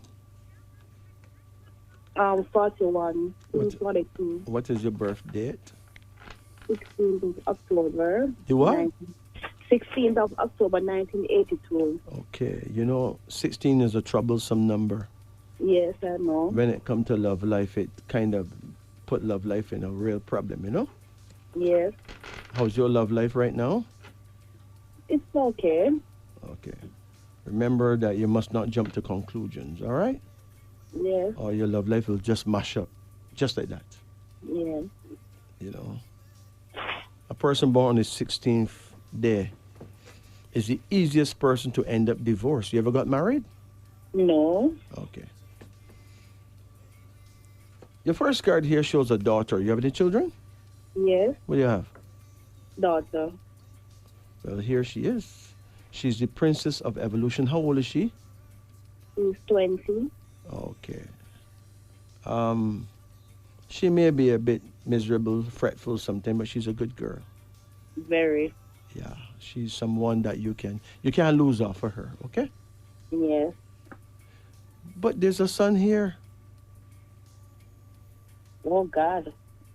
You don't have no son? No, I wanted another child. It's just not happening. How old you are right now? 41. This October will be 42. Okay, and you've been trying lately to have another child? My boyfriend is not here at the moment. He's overseas. Oh. All right. And you can't even send sperm on the internet because we don't reach there so yet. Well, if you don't make no more children, if you make another child, it's definitely a son. And if you don't make any more children, then he comes as your first grandson, okay? Okay, no problem. And trust me, you will love him just like your very own. Yes. Then there's another card called Imagination. Do you think of your boyfriend a lot and get jealous thoughts?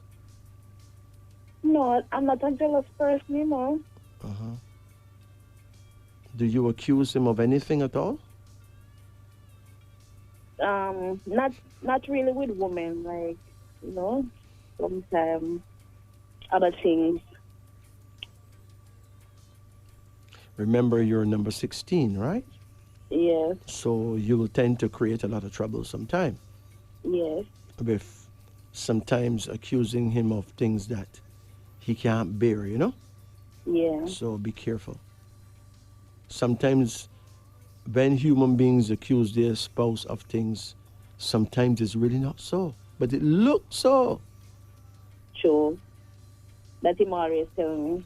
Something could look so, but it's really not so, you know.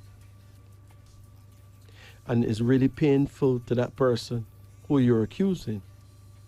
Yes, You know, one thing that really fill a man with joy is when his woman trusts him. yes, Okay? yes, sir. When the woman don't trust the man, it's very bad for him because it make him feel hopeless, you know? Yeah, make him miserable. So, Hopeless, man. yeah, It's a big curse, really. yeah, If the nearest person to you don't trust you, that's a curse.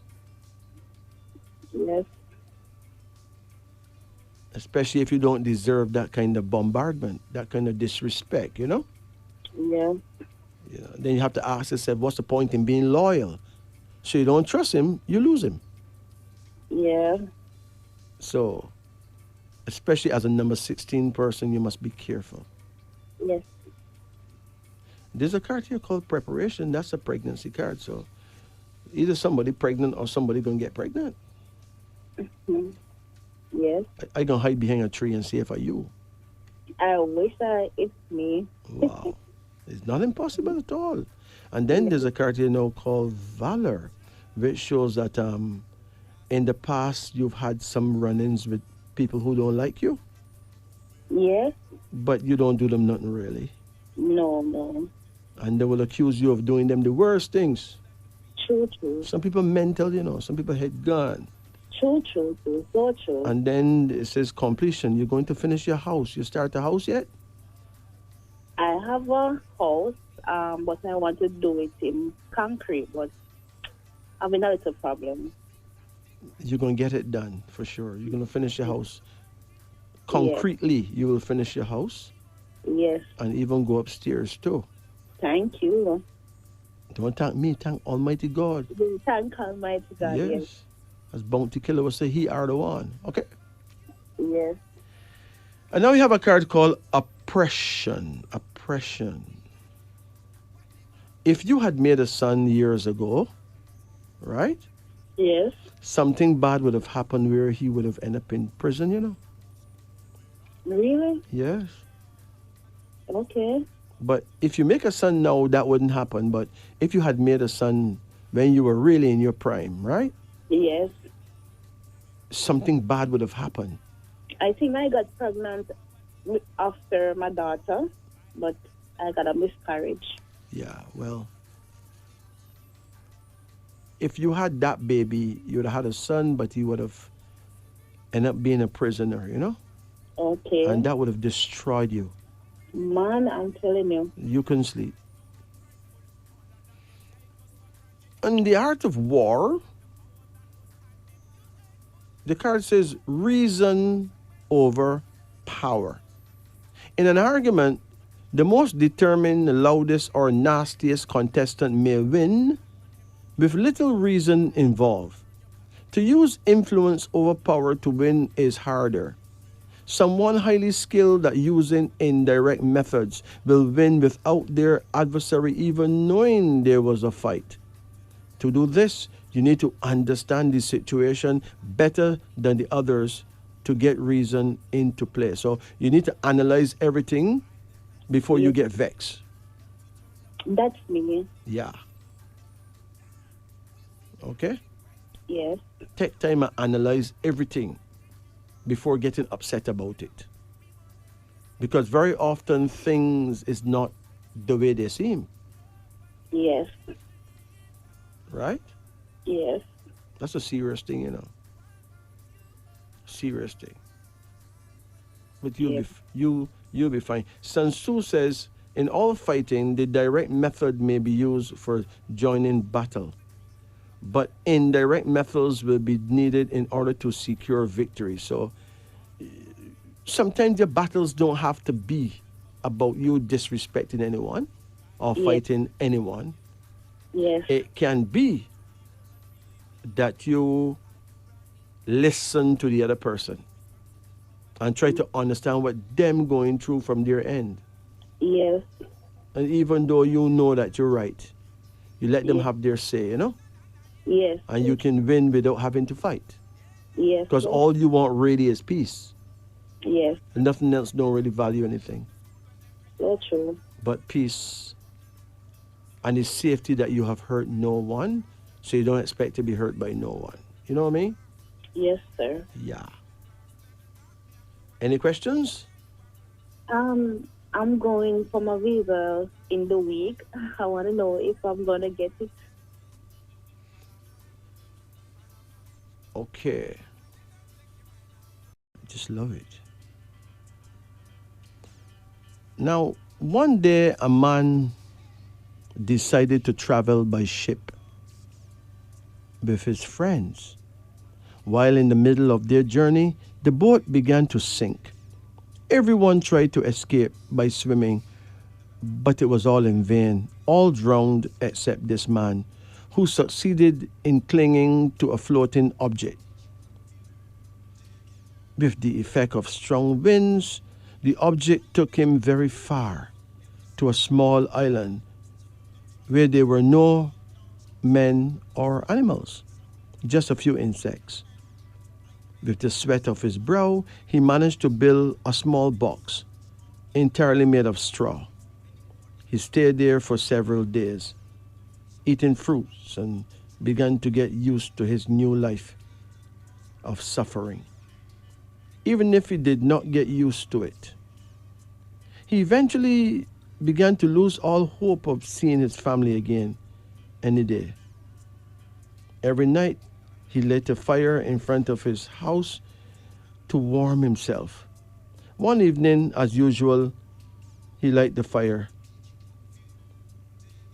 He stayed there for a long time until he dozed off. Late in the night, he was awakened by an overwhelming heat. It was his straw hut that caught fire. He cried, accusing and blaming God, shouting, "Oh God, what have I done to you to hurt me like this way? What have I done to you that you would hurt me this way? You separated me from my family to bring me to this deserted island. Then you kill all my friends, and now you let my little hut burn down. Why are you so hard on me, Lord? It is better for me to die, because I'm tired of living in this suffering." But at dawn, he saw a small boat coming toward him. When the boat landed, he ran straight for the captain and said to him in astonishment, "Captain, how did you get here? No boat can get here unless he gets lost." The captain replied, "In the night we saw a fire and we thought it was a burning boat. But we could not reach it immediately because we were too far away. The journey was long, but we persevered in case some survivors could be saved. Then we thought that you used the fire in order for us to find you." The man cried, fell on his knees, and asked God for forgiveness. Then he went home and reunited with his family. It is important to note that God has many ways of solving our problems. You could lose a job and think that God has left you, when in fact, He wants to give you a better job. Your friends can leave you. Do not believe that God has rejected you. He wants you to keep you away from bad company. Do not curse your God, even if you suffer. Keep faith and hope. He will act. Yes, He will act for sure. Wow. Yes. Now, brothers and sisters, Join me as we enter the lion. For here in the 21st century, our collective survival is most important. It is for this reason we are spearheading a campaign featuring Man, Know Thyself. This is the publication of African astrology through the Wisdom Unveiled series of books. Indeed, wisdom has taught us that if humanity, especially the African race, is to return to our original glory, we must take a quantum leap forward by entering on a massive scale the realm of self-awareness. To do so, we'll need a most important tool. We will certainly need to have a chart that explains who we are as individuals. The beautiful thing about this chart is that it is not one that excludes other races. It speaks the truth to all races and nations, the brotherhood of mankind. The 12 books of wisdom unveiled are a massive eye-opener to guide humanity into absolute consciousness. For finally, we enter the realm of the conquering lion. With this knowledge, we will be positioned to overcome our social difficulties, as we will know exactly who is who among us. We will know exactly with whom we are mating and exactly when it will be best to make children who would blend harmoniously with us as parents. In the business world, we will be winners too, as we would know exactly who to team up with and with whom we should not. For if 3 men who were called wise men because of their knowledge of the stars enriched and guided the Savior and his parents into safety, allowing the Savior to spiritually save the world, then we may as well share astrological wisdom and save each other from the pitfalls of ignorance in this world. It is important to note that the Wisdom Unveiled series takes 12 books to enter the lion.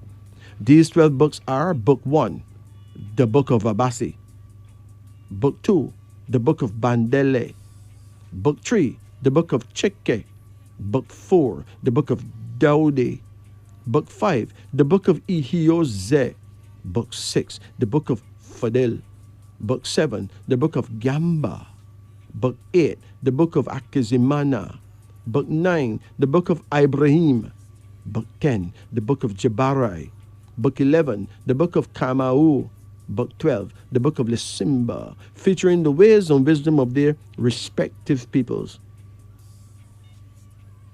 Wisdom Unveiled has been approved by great educators, thinkers, mystics, herbalists, and healers. Wisdom Unveiled also got many thumbs up from a group of distinguished lawyers in an air-conditioned office on a sunny day in Kingston, Jamaica. Wisdom Unveiled also got great approval from 10 fishermen on a huge fishing boat off the coast of Cuba on a rainy day. The book Wisdom Unveiled and the concept of Enter the Lion was praised by a large group of intelligent fifth form students who absolutely loved it.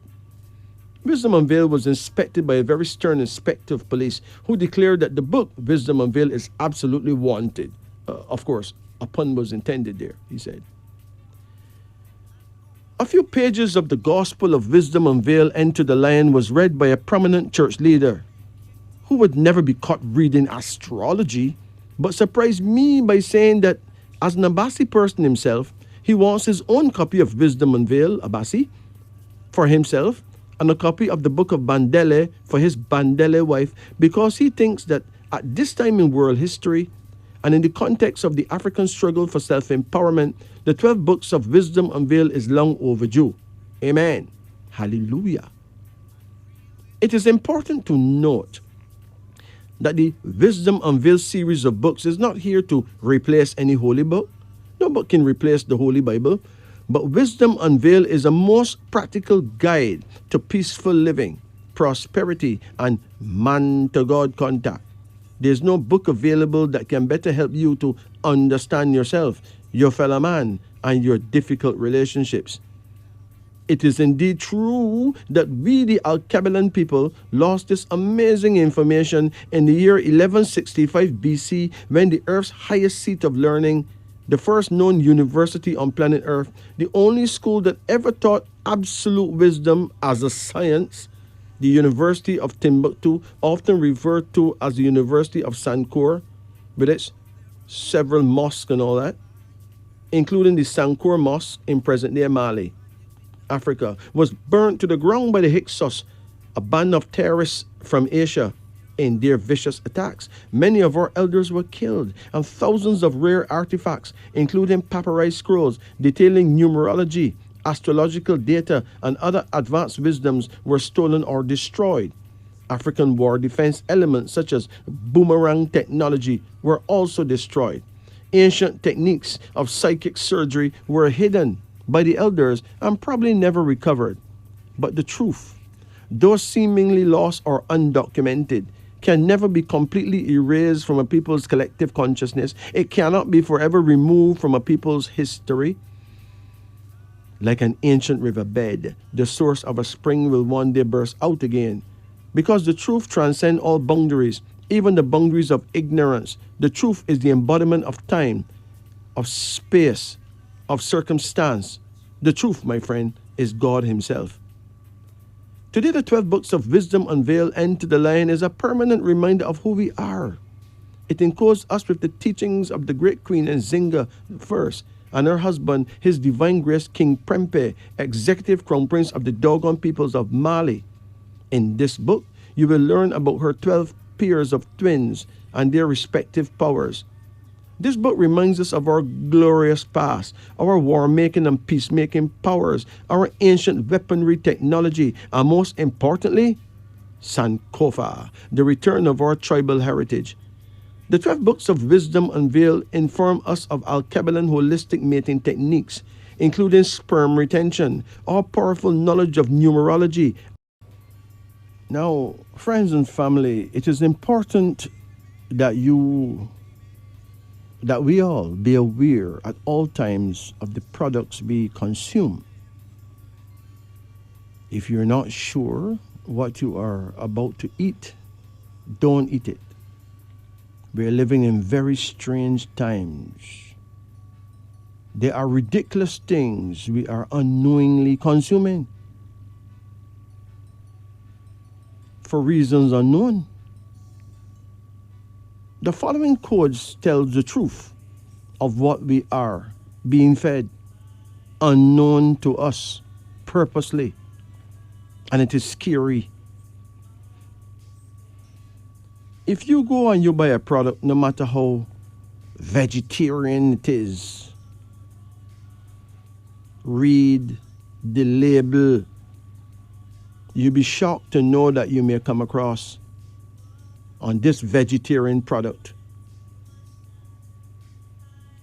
or a product of some kind of milk. E322. What is E322, you may ask? It is a code that tells you that this thing has beef in it. Beef. You may see E422. It means it has alcohol in it, even though it's a non-alcoholic thing that's not supposed to have alcohol in it. You may even see E442. It means it has alcohol and some serious chemical that can damage you. Remember, under the law, the manufacturers have to say what's in it, but then put it in a code. So if you don't know the code, then you still don't know what's in it. So if you see E471, it means it have beef and alcohol in it. And if you see E476, alcohol is in that, my brethren. But what if you see E481? You may be an Adventist, you know, and there's certain things that you like to use, but it just have E481. Hey, check it out.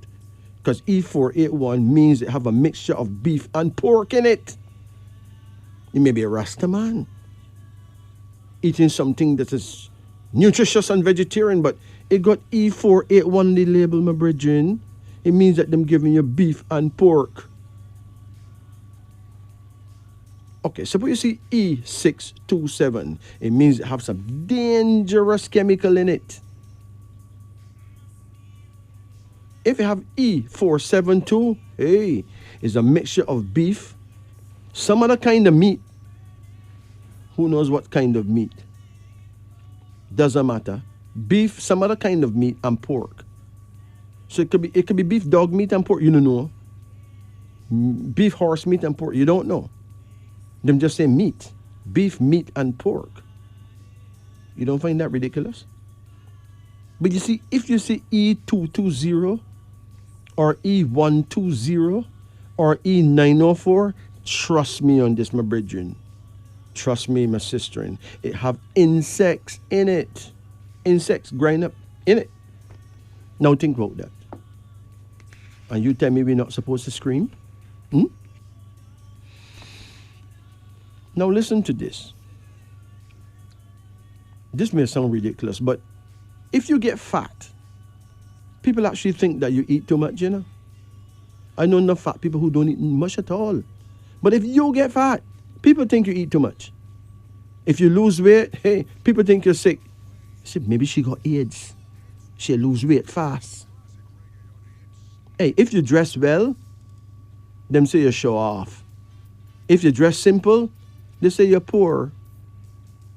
Look, if you're serious, them say you're boring. If you're funny, they say you're immature. If you speak your mind, you are rude.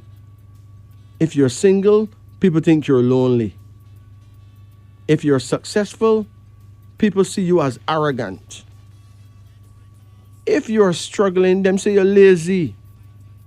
If you're honest, people think you are naive. If you're dishonest, well, you are untrustworthy. No matter what you do in life, people will always criticize you. So do what fulfills you, my friend. Just don't hurt anyone. You know, if you support a baby that is not yours, people say you are a Mickey Mouse, a fool, a jack donkey, a puppy show. And if you make the baby starve to death, you are one wicked demon. Look, if you give a stranded prostitute a ride in your car, you are a nasty whoremonger. If you leave that poor girl stranded on a dark, lonesome road and she gets killed, you are downright evil, my brethren.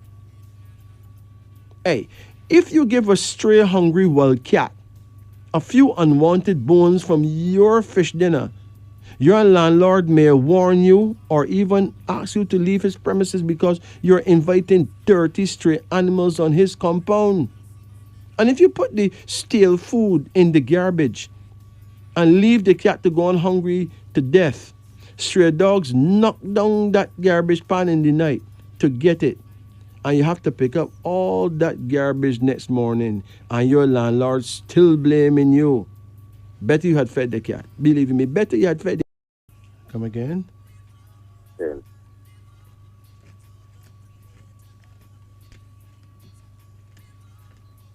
And give me one for the Art of War Oracle, between 1 and 52. Between 1 and what? Between 1 and 52. 20. 20? Well, 20. all right. All right.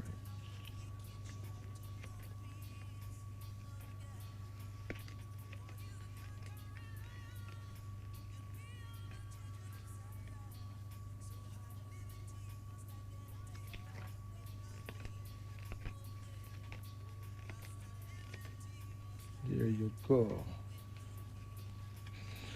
Okay.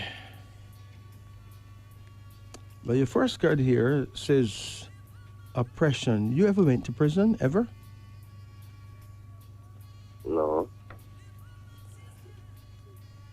You have any court cases?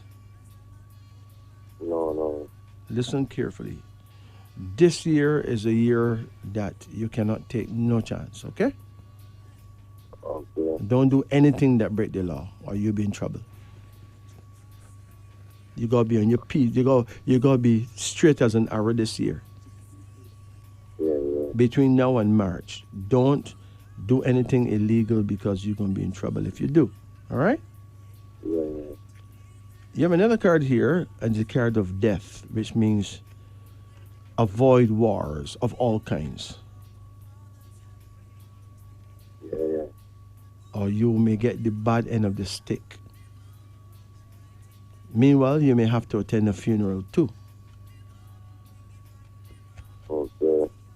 You have another card here called enterprise, which means that at some point you're going to have your own business. You ever think of having your own business? Yeah. You will. And it will work out. You have another card here that is warning you not to eat heavy late at nights. It may make you sick. Okay. Then we have a card called peace. Are you in love right now? No.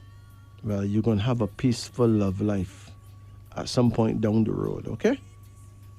Okay. Then there's a card called uncertainty.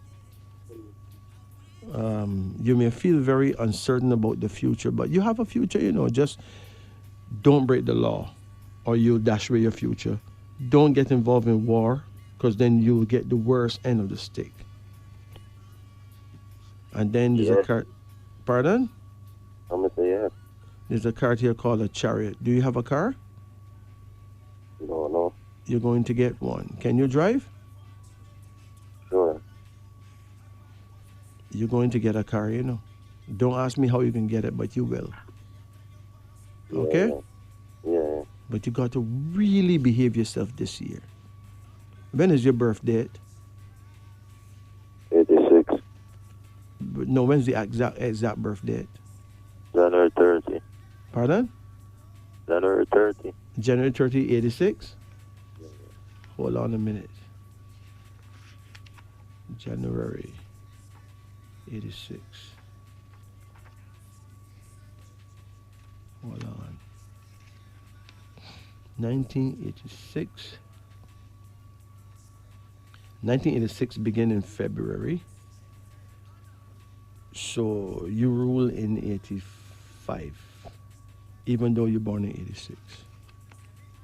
So actually, you will be an ox person. Your type is called Bandele, okay? You're the hardest working type of people in the world. But the Bandela people, them don't forgive so easy because them cannot forget. Very serious people. But just don't get into no war. You may give somebody an unlucky blow and get locked up or them kill you. So don't do it, okay? Seriously.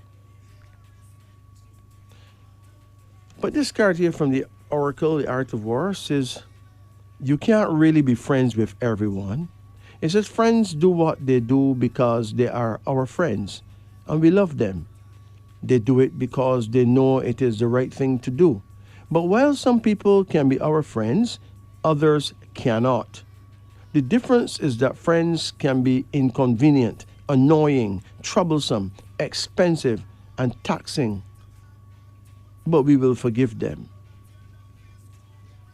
It says Sun Tzu said, the general who advances without coveting fame and retreats without fearing disgrace, whose only thought is to protect his country and do good service for his sovereign, is the jewel of the kingdom. So sometimes you have to walk away from a fight. Walk away. Even though you could have win, if you really beat him up, but walk away, leave that alone. And save yourself. Because he who walk away, him live to fight another day, okay? Yeah. Is there something bothering you?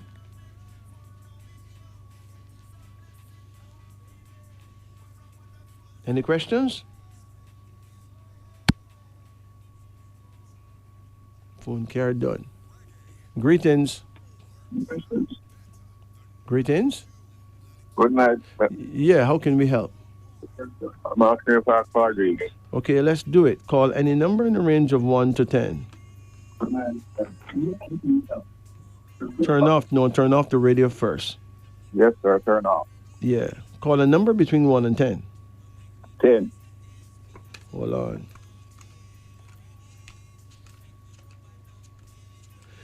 Come again? 7. 7. Yep. Come again? 9. Come again? 3. Come again? 5. Come again? 2. Come again? 8. That's it. Okay, and the Art of War Oracle. Give me any number between 1 and 52. 90. 19? Yeah. Okay, let's see here.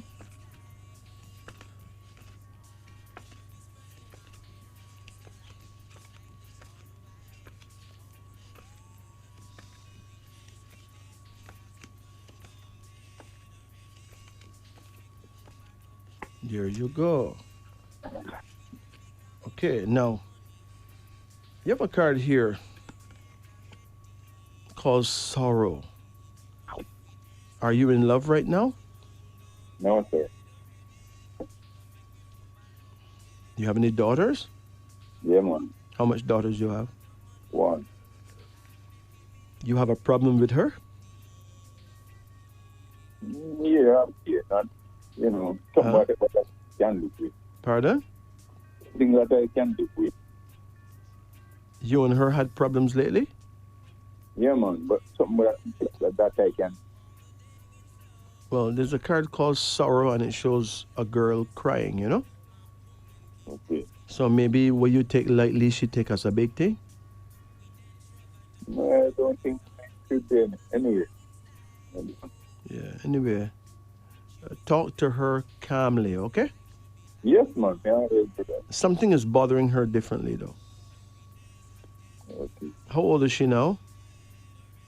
40, I think about 44. She probably have a problem that you're not aware of, a problem that you don't know about. Yeah, probably issue with money. You know. Yeah, she have a problem for sure. Does she have a son? Yes, sir. How much sons she have? 1. Right here he is. How old is he? About 1.5. About what? About 1.5. About 18 months. Uh-huh. He's a soldier, you know, he will grow up to become a soldier, okay? Yeah. I don't know in whose army, but he will be a soldier for sure.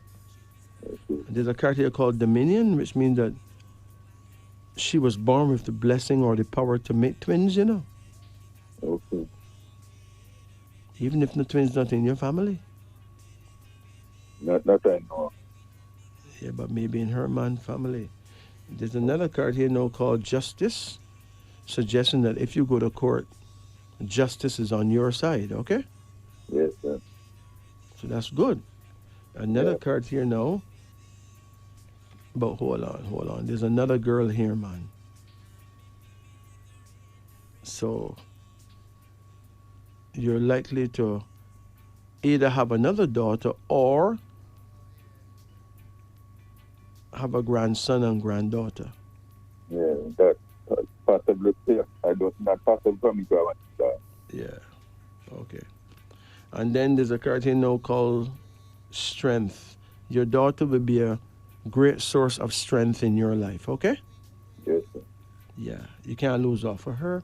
And then you got the card of Death, suggesting that somebody is going to pass away. You may actually have to attend a funeral, you know? Okay. Yeah.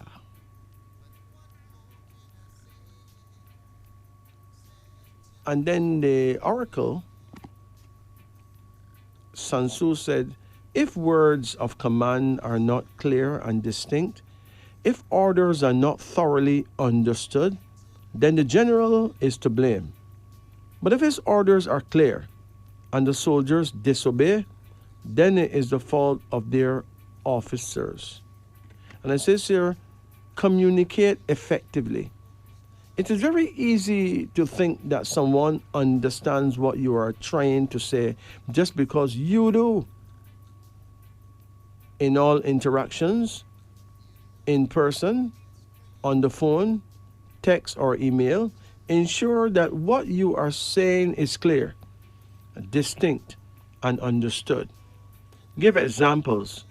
Think carefully about your words and ask them what they think you have said to avoid errors in communication. All right? Yeah. So maybe you may have some communication problem with your daughter. So when you tell her certain things, ask her what it is you say.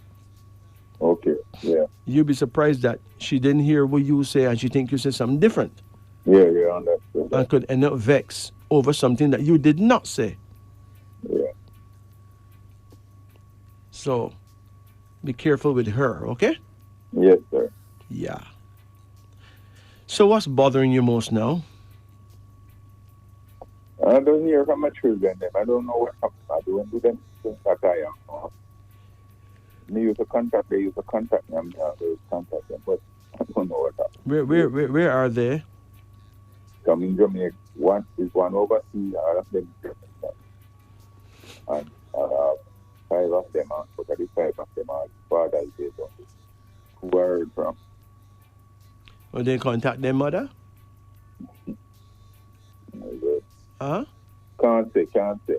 I think so. Yeah, I think so. You think so? Yeah, I think so. You know, one really does. I don't want really to contact his mother, but you know. most of the time fathers don't get treated properly though. But me and even what of them to do very good and good. You know, all up to Harvard last year or in good. But sometimes your sons could be going through some problem that they don't want you to know. Right? You there? Can you hear me? Is there? I said sometimes they could be going through problems that they don't want to bother you about. But look here, I'm not a person that bothers people. I don't press them for anything, and they know that. I don't, you know. Yes, but a person could be going through something that he wouldn't want his father to know about. Well, I know of one of them is not a person that look to me. He's a what they call self-sufficient person. Mm-hmm. Well, that goes back of your race. But for the rest of them, I don't really want them. The biggest problem that we've had as a people is not knowing ourselves, not knowing our children, right? Yeah. I mean, for me personally, I had it easy because I knew what year to make my babies, right? Yeah. And I knew what kind of personality I was making. But another person who never studied astrology, they just happen to get some babies, right? Yeah. But they don't have no idea who these babies are. You know, sometimes you can get a baby that is the direct enemy sign to your sign. Mm-hmm. I think so too. Yeah. And you can end up spending everything that you ever worked for upon that child. And I didn't think about. Him doing business with you. Listen. Here's something I sit down and watch happen, right? I know a man who put him daughter through university, right? Yes, sir. Him would work himself to death to make sure she get everything she need. Now, I see that man stay in Barbados where I grew up and provide for that girl at a university in Trinidad, right? You hear me? Yes, sir. Yeah. But then, one day the girl decided to get married, right? And she don't tell her daddy nothing about the wedding, you know? Look at that. Listen, the girl invite a pastor from Barbados, a man that her daddy don't like, period, to come and give her away at the wedding. And that shouldn't be right because... Just imagine you got your daddy who will suffer and die to make sure that you're well taken care of. Now you're getting married, right? I don't think. And you're going to import a man that live next door to your daddy, who your daddy don't like, who don't like your daddy neither. Period. Import that man there to give you away at your wedding. That doesn't like his father either. Huh? It doesn't like his father either. No, I'm saying. Yeah. Like her father. You know, it come down to whatever it come down to, it is really disrespectful, you know? It's sad. It's sad. Yeah. And I watched that old man feel it. I'm not the kind of man to make you see him crying, you know. Yeah. But you could look upon him and see the pain. Yeah. The man even, hey, it's sad, man. But when you really check it out astrologically, the daughter and the father not compatible, none at all. Yeah. And the pastor and the daughter compatible, you know. Right. Now think about that. Yeah. So it is important to know who you are, right? Yes, sir. And know what year to make a child that would really be dear for you and dear for the mother as well. So Yeah. you have all different kind of variables that you can choose from, you know. But if you don't know, then you just get somebody pregnant anytime and could all produce a child that, listen, I know of a case where a boy, no, two brothers, right? Yes, sir. Kill them parents, you know, Oh, Lord. to get them, poison them parents because the parents living too long and they need the property. And when you really check it out, the boys them is totally incompatible to the mother and the father. Yes, sir. And them ambush the parents with poison, you know. Kill them. My God. Kill them. Such thing going on. I don't care what happens, you know. I would prefer walk away. The thing is that the various religions will tell you that you must have nothing to do with astrology, right? When it comes to my relative, them, when I come to my relative, them, something that I see relative to relative, I would never do such thing. I'm bad mind them and all. I don't have those things in my mind. You would never badmind your relatives? No. All right, listen carefully, right? Listen carefully. The architecture of bad mind, it is so technical that you could feel a way about somebody without thinking that you bad mind them, you know. Because it gonna look to you like them bad mind you first. And it gonna look to them like you bad mind them. When people are not compatible, it's not easy, you know. You know what I told one of my relatives, I said, both of them want to go to court. And I said to them, no, man, that don't look so good. It doesn't look good. Two brothers go to court. Oh, I like salad. No, don't think that's looking good, man. I would prefer walk away with you. You prefer walk away and leave the land for the other one? Yeah, man. I would never do such thing. Yeah. It look good, man. It look away, yes. It look away. It look awful, yeah. I would never do such thing, man. Land. And I'll never come here going to land. But, listen, you got some people that peace and love don't mean anything to them. That's right. What mean anything to them is the land, you know, the material. Greedy. Them have no idea that them going to die, leave it, you know. They know that. Them don't know that. If them they know that, they behave different. Right? Yeah. But when somebody could kill them parents to get the property because the parents taking too long to die, that's sad. Bad, man. Very much. Very much. You know? And I talking about children that get raised up in a so-called good home and parents as well, Christians, and bring them up in church and rare. And that never saved them, they kill them anyway. How I think the world going on now is some people just mad. Listen, man, enough young people don't want no children right now. So, Well, but I really hard want to go among them now, right now. I don't really want to go around them because they are so. I can't describe what they are. yeah, man, it is sad. Some people just a little bit. The Bible speaks to them as a generation of vipers, right? Right. Anyway, just pray for the best, right? Yes. All the best, Yeah, man. man. This year. Take it easy. When is your birthday? February 2, What year? 5-4. 54. 5. FIB 5-4. 54? Yes, sir. Yeah, 54. Yeah. I think it's 6. Oh, February 2nd. But you actually rule in 53. So you're born the year of the horse, but you're really a snake, man. And it is said that the snake people they're the wisest people in the world, actually, right?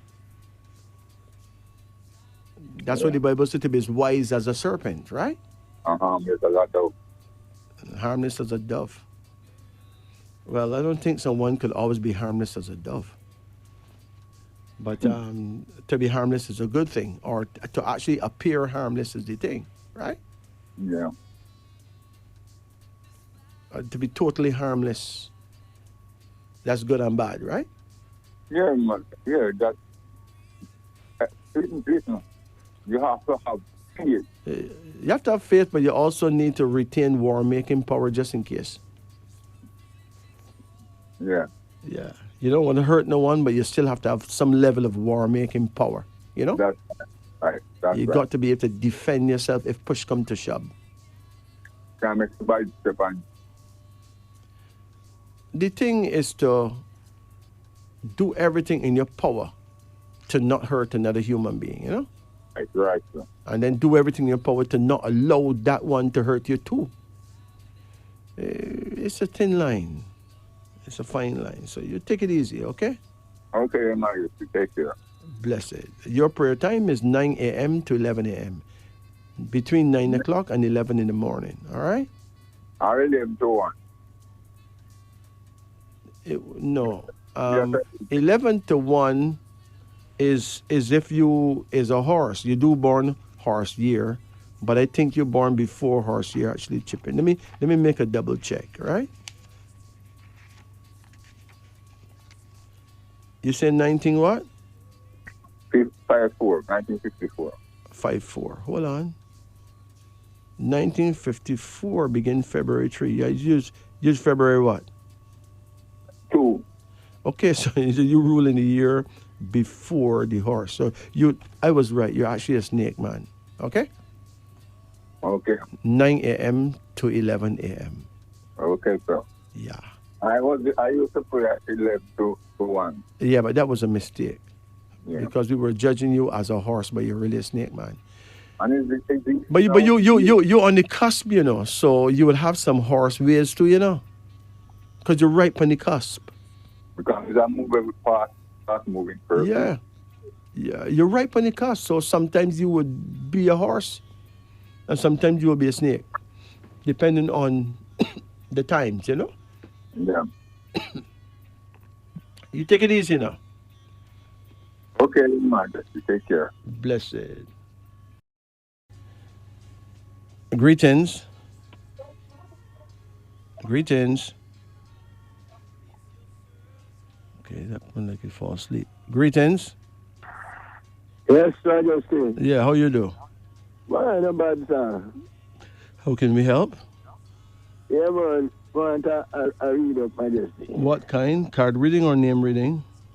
Card reading. Okay, well, let's do it. Call any number in a range of 1 to 10. 8. 8.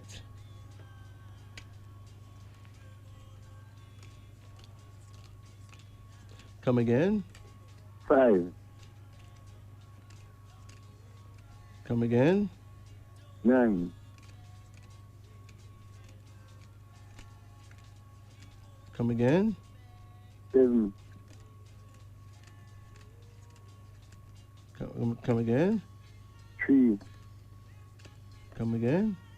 1. Come again. 4. That's it. And from the Art of War oracle called one number between 1 and just one number between 1 and 52. What how much? Between 1 and 52. 52. Yeah. 25. Okay. Hold on.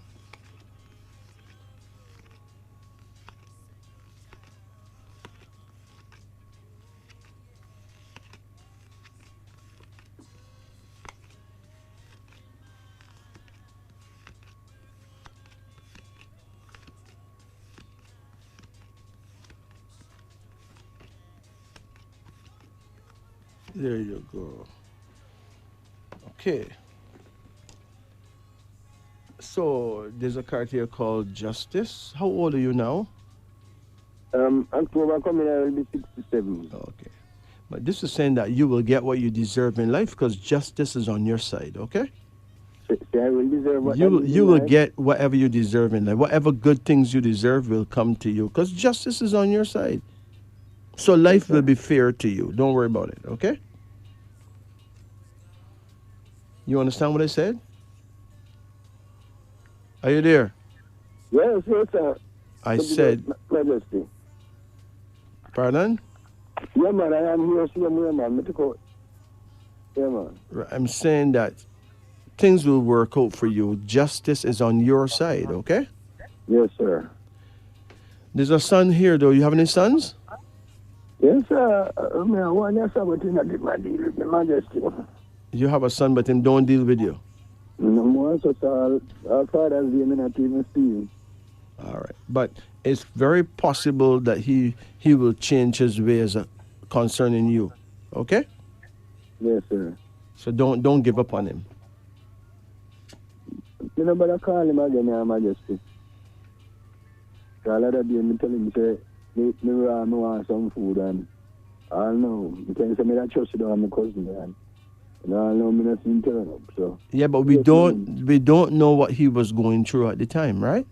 Yes, I true. We don't know. Sometimes, you think a man can help, but he could be so deep down in a hole that him can't. And he cannot even say because you're not going to believe it, right? Yes, sir. There's a card here now called imagination, which means that you need to just think positive. Yes, sir. Because when you think all is lost, it is not lost. Yes, sir. Another card here now called completion. Now, you're going to live to a good old age, okay? Yes, sir. You did tell me that long time, man. I can't kill me, sir. Yeah, man. Yeah, man. You're going to be all right. You have another card here that shows the Fool. Do you drink? Do you drink rum? Are you there? One card done then. Well, this card, the Fool, is a warning though. That you must stay away from alcohol as best you can, or it is likely to damage you badly. Another card called Potency, which shows that your son is going to come into money. He's going to end up doing very well financially. And there's a card called Reason, which means that there's a good woman who will help you. It may not be a love thing, but there's a woman out there who will be commanded to assist you when you're down and out, So don't give up. There's hope.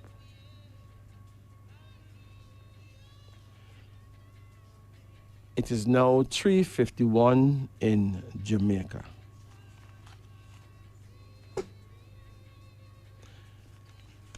The question here is how to survive a heart attack. Okay, let's say for argument's sake it's 7:25 p.m. and you're going home alone, of course, after an unusually hard day on the job. You're really tired, upset, and frustrated.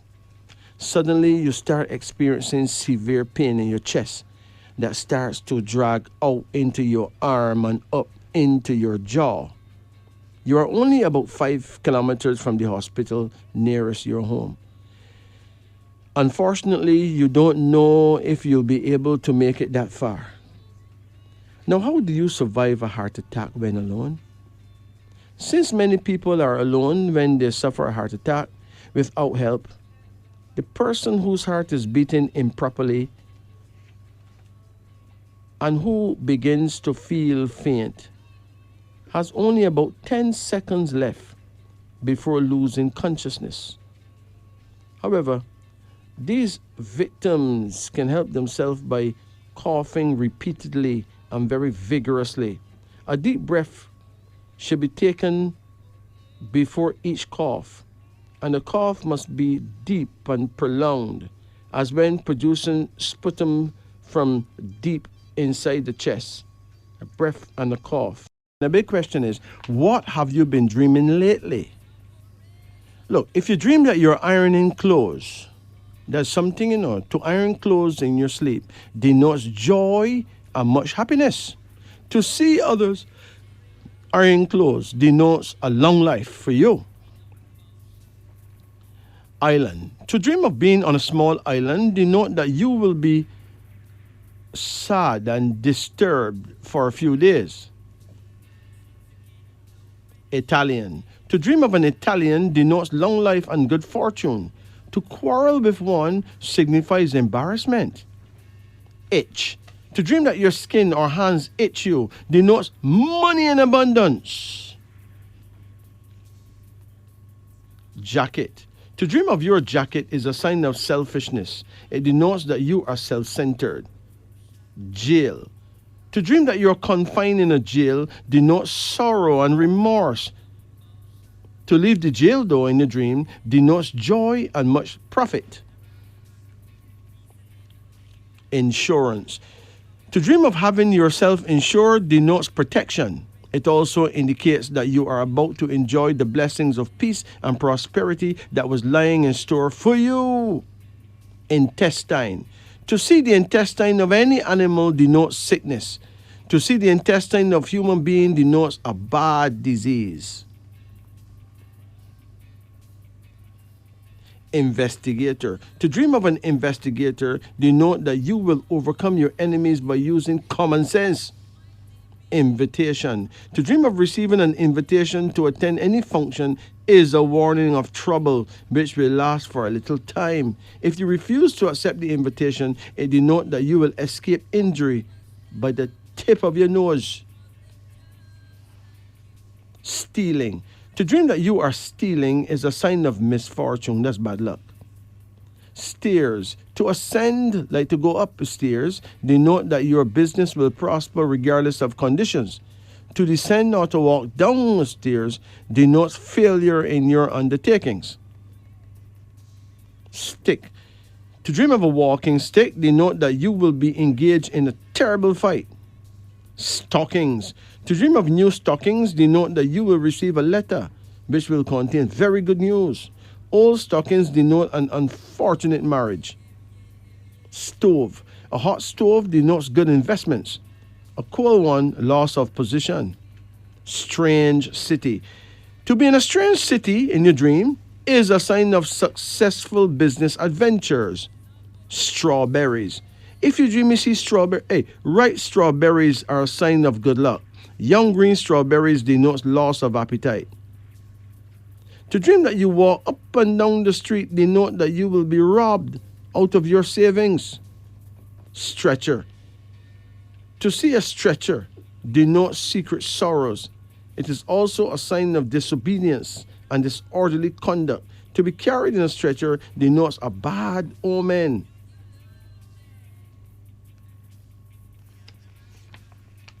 Thermos. To see a thermos bottle in your sleep denotes protection and shelter to the homeless. Thief. To dream of a thief denotes an unfortunate investment which will be from the direct persuasion of one of your friends.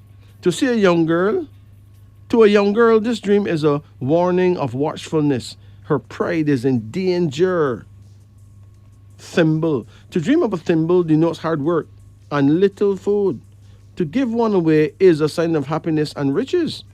Thirsty. To be thirsty in your sleep is a sign of want and suffering. It is a sign of restlessness. Throat. To dream of your throat, to dream that your throat is dry denotes sickness and harsh temper. To hear a telephone ring signifies an abundance of pleasure followed by much prosperity throughout the succeeding years of your life. To dream that your teeth drop out denotes disappointment. To dream of having pretty white teeth denotes prosperity. Black teeth denote that you will not succeed in executing your present plans.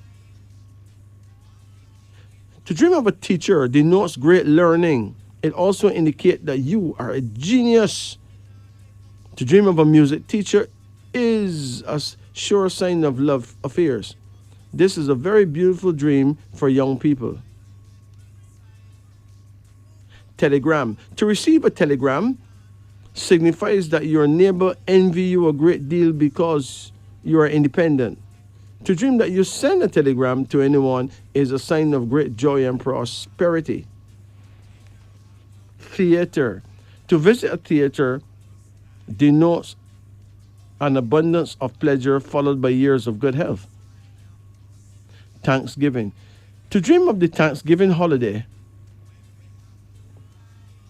is a sign of brooding over bygone days.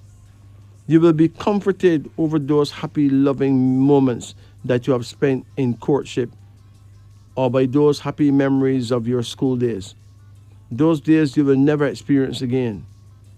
You will be comforted by lulling yourself to rest with the sweet memories of the past. This is a very good dream to all. Finally, wallet. To dream of a wallet? No. Valet. To dream of a valet signifies strange adventure. To hire one denotes prosperity. Unlucky. To dream that you are unlucky denote that you will meet with good luck on the following day. This is a very good dream to policy players, people who buy lottery and all that. Union. To join a labor union is a sign of peace and satisfaction followed by prosperity. Vacation. To dream that you go on vacation denote that you will soon get a political job. From this job, you will raise a decent sum of money, which you will invest in a paying proposition. Vaccinate. To dream that you are being vaccinated denotes a long journey which will prove beneficial to you. Vagabond. To dream of a vagabond denotes that the prisoner will be released after a speedy trial. And now finally, lottery. To dream of a lottery wheel denotes wealth and happiness. To dream that you are in love denotes popularity. To dream that you are lucky denotes a successful career. To dream that you take lunch is a sign of forgetfulness. Machine. To dream of a machine denotes family quarrels. To operate any machine denotes profitable employment. To be in a machine denotes much pleasure. So there you have it, brothers and sisters. It's now 9 minutes after 4 o'clock. 9 minutes after 4. Greetings. Greetings.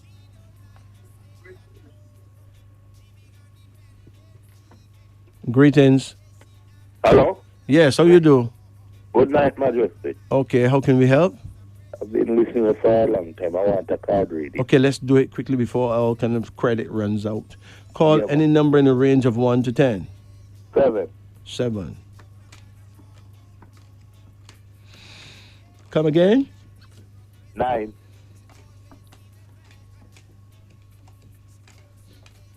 Come again? 3. Come again? 6.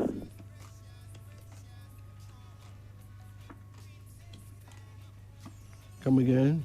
1. Come again? 5. Come again? 10. That's it. Yeah.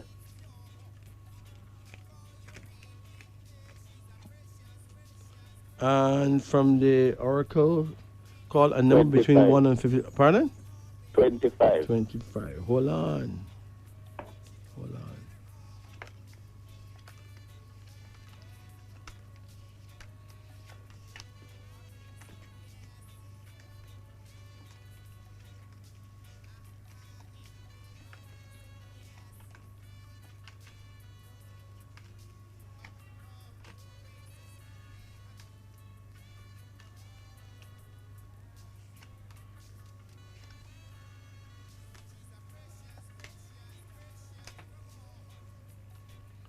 There you go. Okay. Yeah. The first card here is a card of death, suggesting a coming funeral. Yeah. Okay, so Yeah. maybe there's a sick person in the family that you're not conscious of right now, Mm-hmm. or a friend that's very ill, you know, Mm-hmm. but you may have to attend a funeral. I know of a friend that is very ill. What happened to him? He has cancer. Oh boy, what kind of cancer? Prostate. You know that's a serious thing, right? Yeah, man. That's really and truly a serious thing. Yeah. You have another card here now, and it shows a man. So the person who is dying is a man for sure. Yes. All right? Good brethren still, you know. Yeah, man. Yeah. There's another card here now. Yeah. And the Queen of Reason. You have a woman? She's not here now. She gone abroad? Yeah. How long ago she gone abroad? 9 years now. Oh. And how you making it without her? I'm all right, man. You just don't mind being by yourself for a while? Yeah. Okay. Will she make you miserable when she's around? Not really, not really. You know some women you can't live with them and you can't live without them. You know that, right? I know that. Some of them drive you nuts. True. And then when them go, no, you wonder Yeah, what was that yeah. all about? Because nice sister, you know, but when she with you, you feel like you would jump off a wall. True, man. Yeah, man, you got some women, man, Yeah. drive you mad Yeah. because everything the devil tell them about you, them believe it, right? True. Yeah. And you got some man drive women crazy too, you know. You got some man Yeah. miserable True, man. on top of being ugly too. Yeah. Hey, you got some ugly man out there, you know. Yeah. You got some out there that naturally ugly and they're miserable. Yeah, man. And then when them die now, the woman really missed them because when them die, she realized that he was a good man Yeah. and he had done a lot for her, you know. True. But every day she wished that God would have taken him life because the man just wicked and ray. But see when him die now, Yeah. she can't believe she really missed him like that. True. Because he was the one that really supporting everything Yeah. and no respect. So True, just true. get miserable. Hey, people really kill each other, you know. Yeah, man. Yeah, women kill men every day, man, True. by making them miserable, and men kill women too by making them scared and miserable. What is wrong with humanity? You know? True. You have another card here called content, Yeah. showing that you will live to a good age and be contented with your life. Me know that, Majesty. Me personally You're supposed to know live into your late 90s, you know, nobody can talk to you. that. Nobody can talk to you. Me Not at know all. that. And then you have a Promote card that called the every day. Lovers. Yes, So if a woman want to go foreign, that is her problem, you know. yes. Because what she expect you to do now? How long she gone away? 9 years. 9 years. Yeah, man. So what are you supposed to do? Remember, you know, the prostate is a serious thing. If you don't use it, you're gonna lose it. True. Sex is a major medicine Yeah, for a man prostate, you know. yeah, I know that. So if a woman gone foreign, nothing's gonna happen. Yes, Yeah, and if him don't do these enough things, then one thing happens, Yeah, and, true. him gone. I mean, hey, it rough, you know. yeah, It rough. And then when he start doing his thing now, she gonna say she always knew he was wicked. true. Yeah, she Yeah. always knew he was worthless. Yeah, man. Always knew he would have cheated on her. Yeah, Right? yeah. Let me tell you something. I hear a story one time. Some turtles went on a picnic. You know, turtles walk very slow, right? True. Turtles, you know. So Yeah. the turtles them gone on a picnic, right? Yeah, But when the man them reach out there now at the picnic spot now, them realize that they never they bring the salt. yeah, So them ask a young turtle brethren to go and get the salt. And the turtle brethren say not going because he know they're gonna eat off the food when them gone. mm-hmm. Because it's gonna take him a while to go over this and get the salt and come back. Yeah, So them plead with him and say, nah man, we're not going to eat. Trust me. yeah, So him leave out now to go for the salt, right? yeah, My brethren, a week gone, 2 weeks gone, 3 weeks gone, a month gone, and the brethren don't come back yet. yeah, 6 weeks now, and the brethren don't come back yet. So they say he must be dead. yeah, Sure, let me go and eat here, man. Because if Yeah. I'm dead, we can't help it. You see when them pull the thing and start to eat, yeah. the turtle not jump up from behind a bush, man. I said, gotcha! The brethren never gone away, you know? Yeah. Imagine the man stay for over 6 weeks hiding behind one tree to see when them gonna pull the food, you know. True. Him gonna go and yeah. come back 3 times, you know. Yeah. So you got some people who accuse you of things and you know stay so, you know. No, man. True. And then them going to foreign now or something and you end up staying so. Okay, what choice you have? Yeah, man. And then you're gonna hear that you're wicked. Mm-hmm. Yeah, humanity weird, you know. Yeah. And then if you don't do nothing so no, Yeah. then doctor says, son, you have prostate cancer. Mm-hmm. So 6 and 1.5, that's the next. Yeah. Better get beaten with a broomstick, not true? True. And don't have the cancer. Well, there's a card here now called innovation. Yes. Wow. So you still have something in you, man. How old you say you are? 63. Listen, man, you're going to start something new, you know? Yeah. No, your brain going to come up with some innovative idea I know that, man. where you can make your woman proud no matter how far away she is. And make Sure. yourself proud too. Yeah. An idea going to come. Yeah. All right. If you really want ideas, you need to get up real early in the mornings and take a walk Yeah. and connect with the morning angel Yes. and apply, you know. 2 things. You can pray at your prayer. You know your prayer time? No. No, man, you need to know your prayer time. That's very, very crucial. I know that. When is your birthday? The 24th of January, 1961. 6-1? Yeah. But it was January 24. Mm-hmm. Hold on a minute. Hold on. 1961. 1961 actually began February 16. So you rule in 1960, you know. Mm-hmm. So you're born the year of the ox, but you're really a rat person. So No, So you- man. Never forget things the ox, man. Year of the ox. yeah, but you're not an ox person. You're born the ox year, but you're not an ox person. Okay. Ox year begin after you're born. So you Yeah. ruled in the year before, so you will be a rat man. Yeah. Abassi. That's your Mhm. brand. If you ever want to know about yourself, you can check me and get the book of Abassi.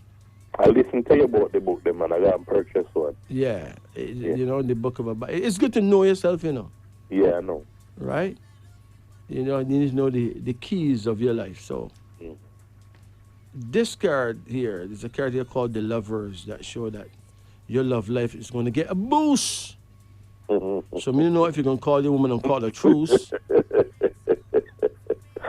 or if you can miss this little ruse. But I'm a person that is well loved, you know. Well what? Well loved.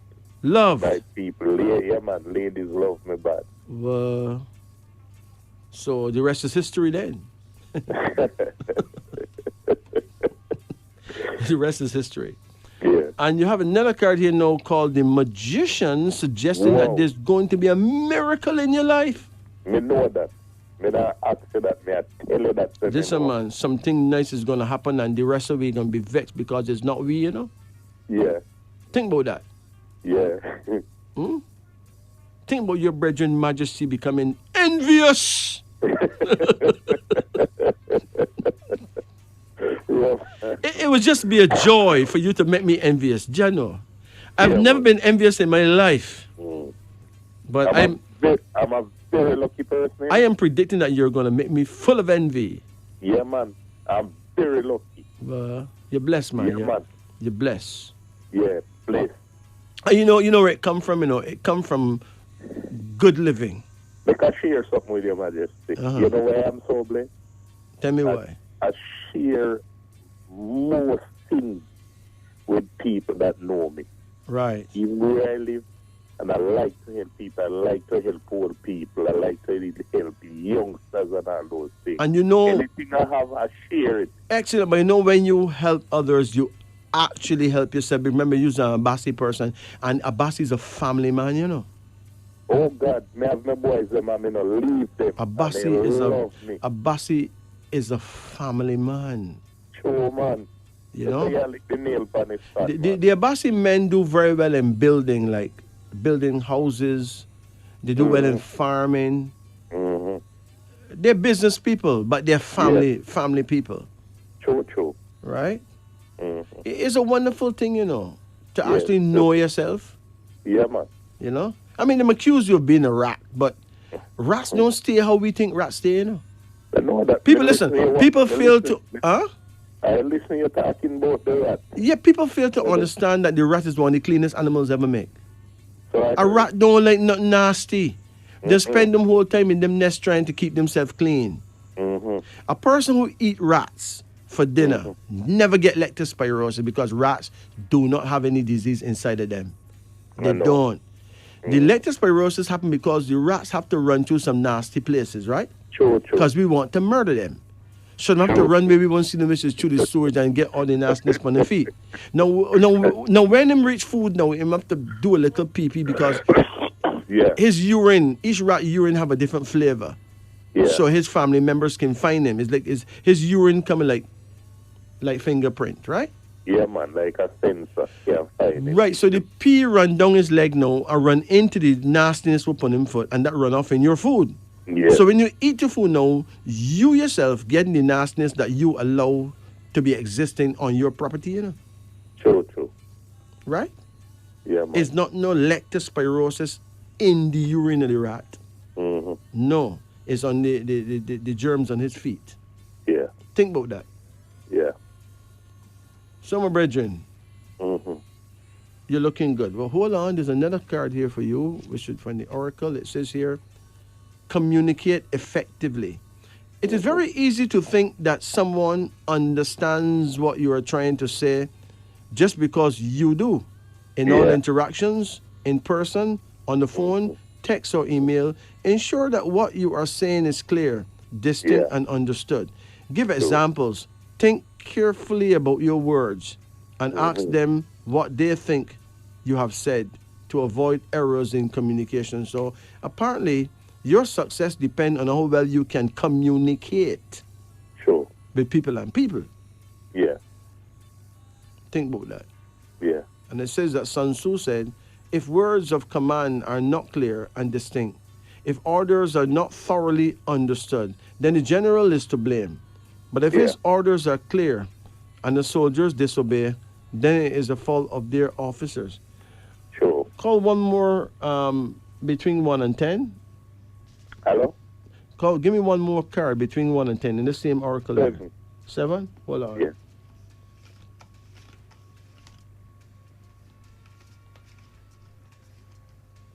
And it says here, be decisive and be quick.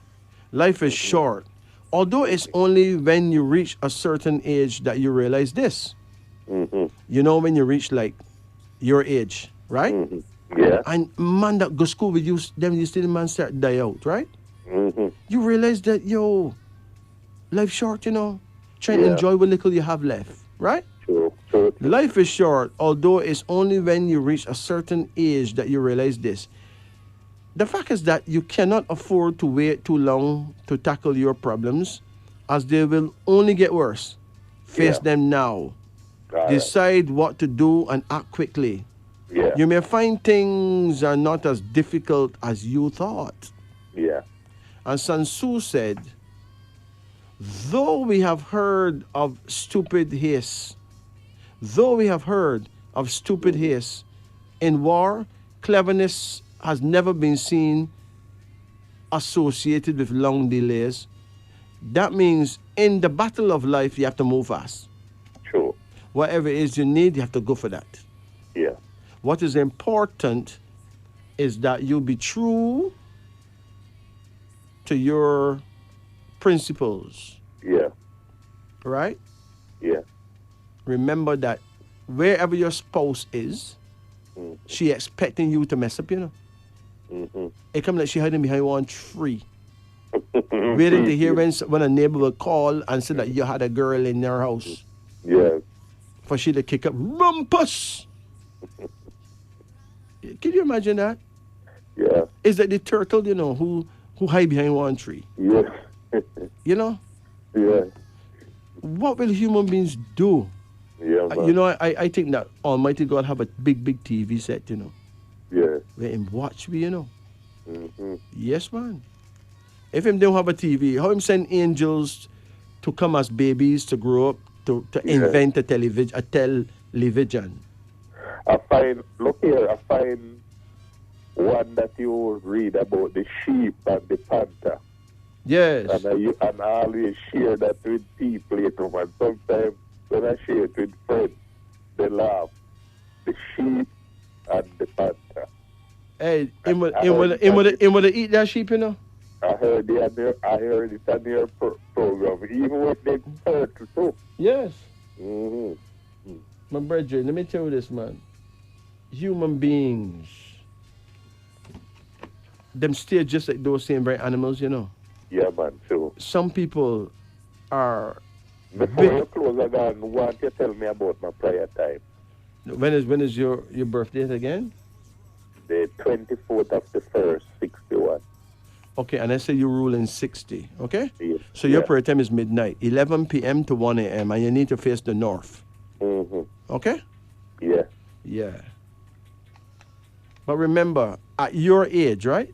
Mm-hmm. The most important thing for you now is integrity, you know? Yeah. I know that. Integrity, you know. You see, if a woman can prove that you don't have no integrity, you can still lose the game. Mm-hmm. Right? Yeah. Because you can influence the young people now to look down on you now as somebody when they're ready.